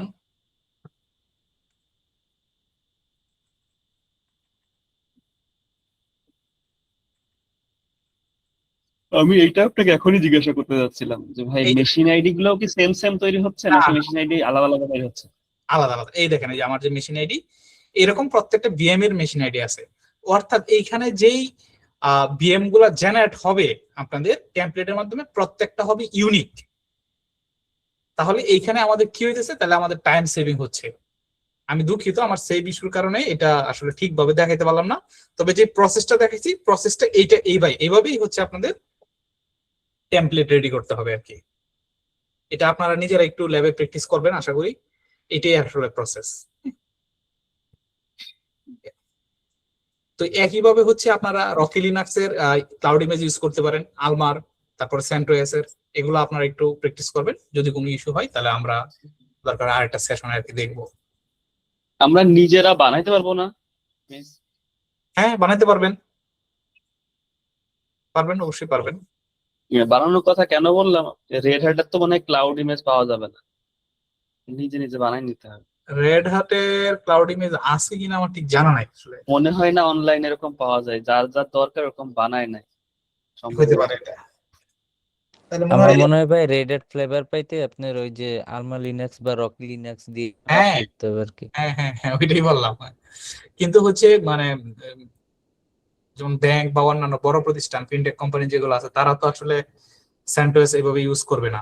হ্যাঁ, দেখা যাবে তারা তারা তো হয়তো কিনে সাবস্ক্রিপশন নিয়ে use নেবে। করবে না। হ্যাঁ হ্যাঁ, সার্ভিস। তখন ওই ক্ষেত্রে দরকার পড়বে।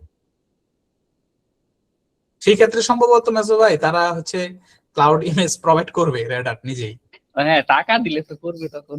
টাকা দিলে। হ্যাঁ। আমি যে প্রসেসটা দেখালাম, আর একদিন দেখা লাগবে ভাই, এই এই জিনিসটা অনেক কার্যকরী জিনিস, এই জিনিসটা অনেক কাজের জিনিস ডিপ্লয় করার জন্য। আসলে তো তাই করা হয়, প্রোডাকশনে তো এটাই করা হয়, এইভাবে তো টেমপ্লেট রেডি করে রাখা হয়। এটা